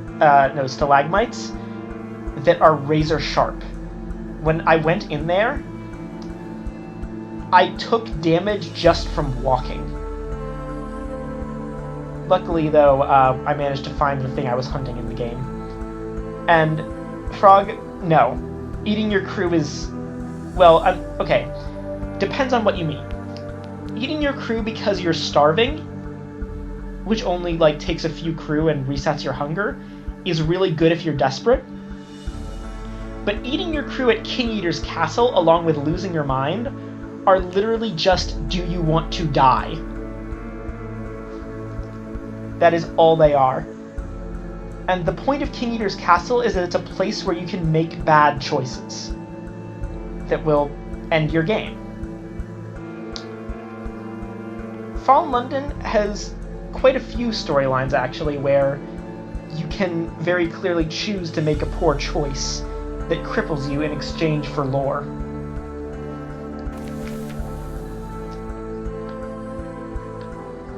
A breath of relief. As soon as the gangplank touches the quayside, the terrors of the Z lighten. Walk taller, smile more readily, but what dreams may cling?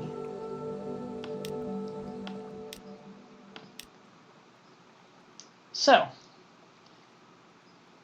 first things first, let's drop off our remaining claymen.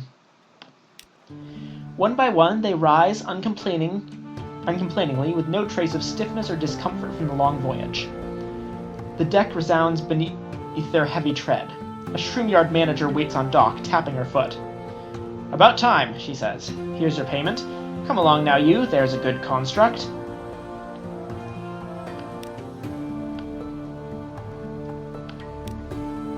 Terror reduction, as usual. What's the Rose Market up to? Ah, the veteran Privy Councillor is seeking an outlandish artifact. He is there surveying curios from distant ports with palace servants in muted slippers. The Empress dislikes loud noises. Let's give him one of those jewels we got from Varchus. The veteran Privy Councillor holds a mirror behind the artifact and examines the reflection. Yes. Inferior to London workmanship, obviously, but it will make an acceptable conversation piece nonetheless. He snaps his fingers at a servant. Pay the captain.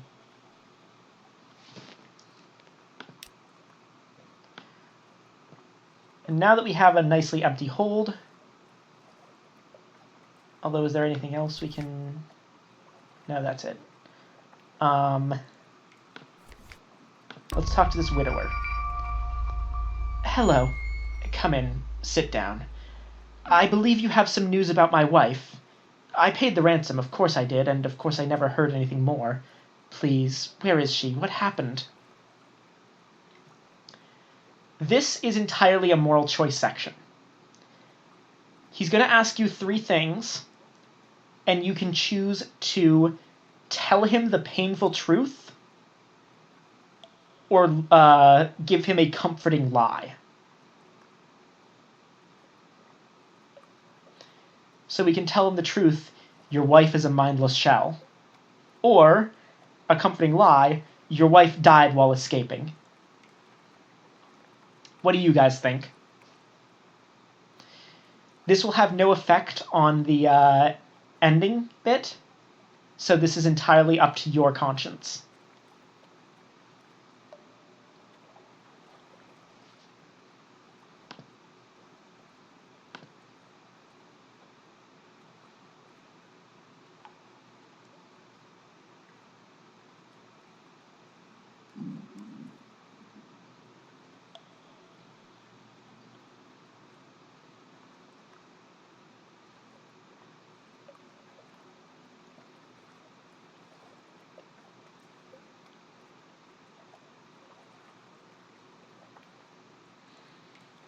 Zeno, I basically share your. That's basically what I feel. As no matter how much the truth hurts, it's important to know, you know? Your wife is a mindless shell. Tell him the truth, however horrible. The bees, the cages, the slow and agonizing theft of her memories. Hands to his mouth. I had heard terrible things of the Isle of Cats, but I had never imagined... How? How did she come to that? Captain is taken in combat, or tell him of the captain's gambling debts and brothel bill. Let him know what kind of woman he married. Of course, perhaps he already knew. A long, soft sigh. Yes, when we were married, she admitted certain predilections. I wish, but I know how hard it is for a Z captain. I would have forgiven her anything if only she had returned to me. But why the Isle of Cats? What was she doing in that sump of malice? Tell him his wife was a red honey smuggler. Red honey, so vile it's not even illegal. Tell him his wife is a pirate hunter. It's plausible. Any pirate hunter might prowl the waters around the Isle of Cats, or even slip into the harbor and mingle with their targets. Let's tell the truth. An open mouth. I had never imagined... You're sure? Of course, I don't mean to question your honesty, but red honey... I'm sorry, I need a moment to collect my thoughts. You know, her captors let her write to me. At the bottom of the letter, she had added a phrase I never understood. Only those who do nothing make no errors. I think perhaps I understand it now. Only those who do nothing make no errors. Is that the phrase that will open it? Did the captain hope the box would find its way to him somehow?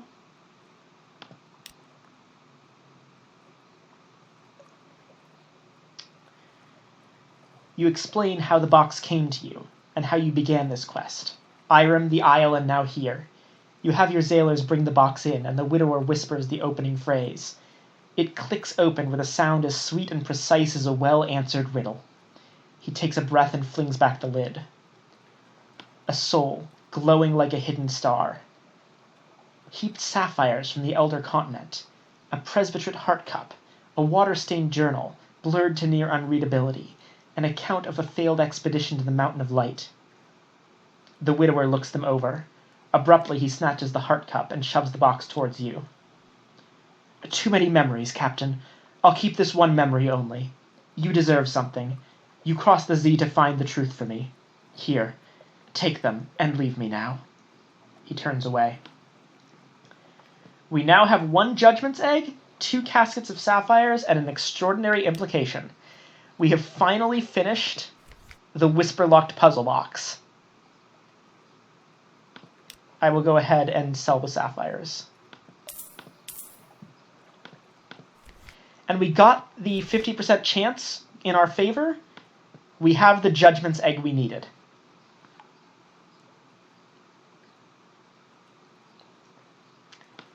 At this point, we can basically get the Marvel of Science at any time. But seeing as it has been 3.5 hours since we started, I believe it's time to say goodbye for now. Well, no, not quite. I'll sell the treasures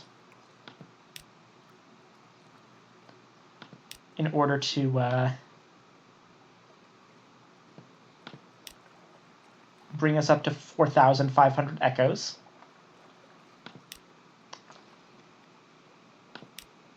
Save our game. And I actually have one more thing to show you guys. As I recall. Since I've made sure that this random event is not in our current game,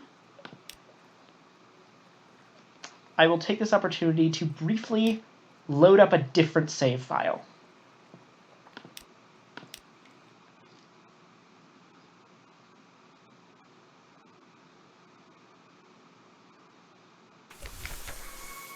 This is a completely random event, and it's one of my favorites. We will be going south into one of the unset tiles.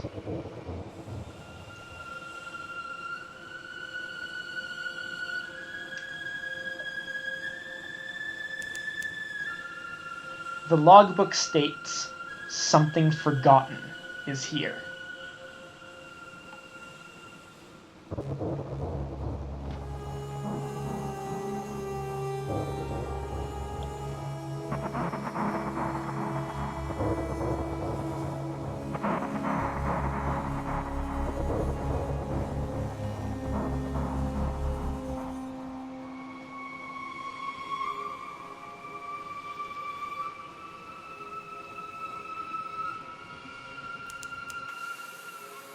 I think this is it.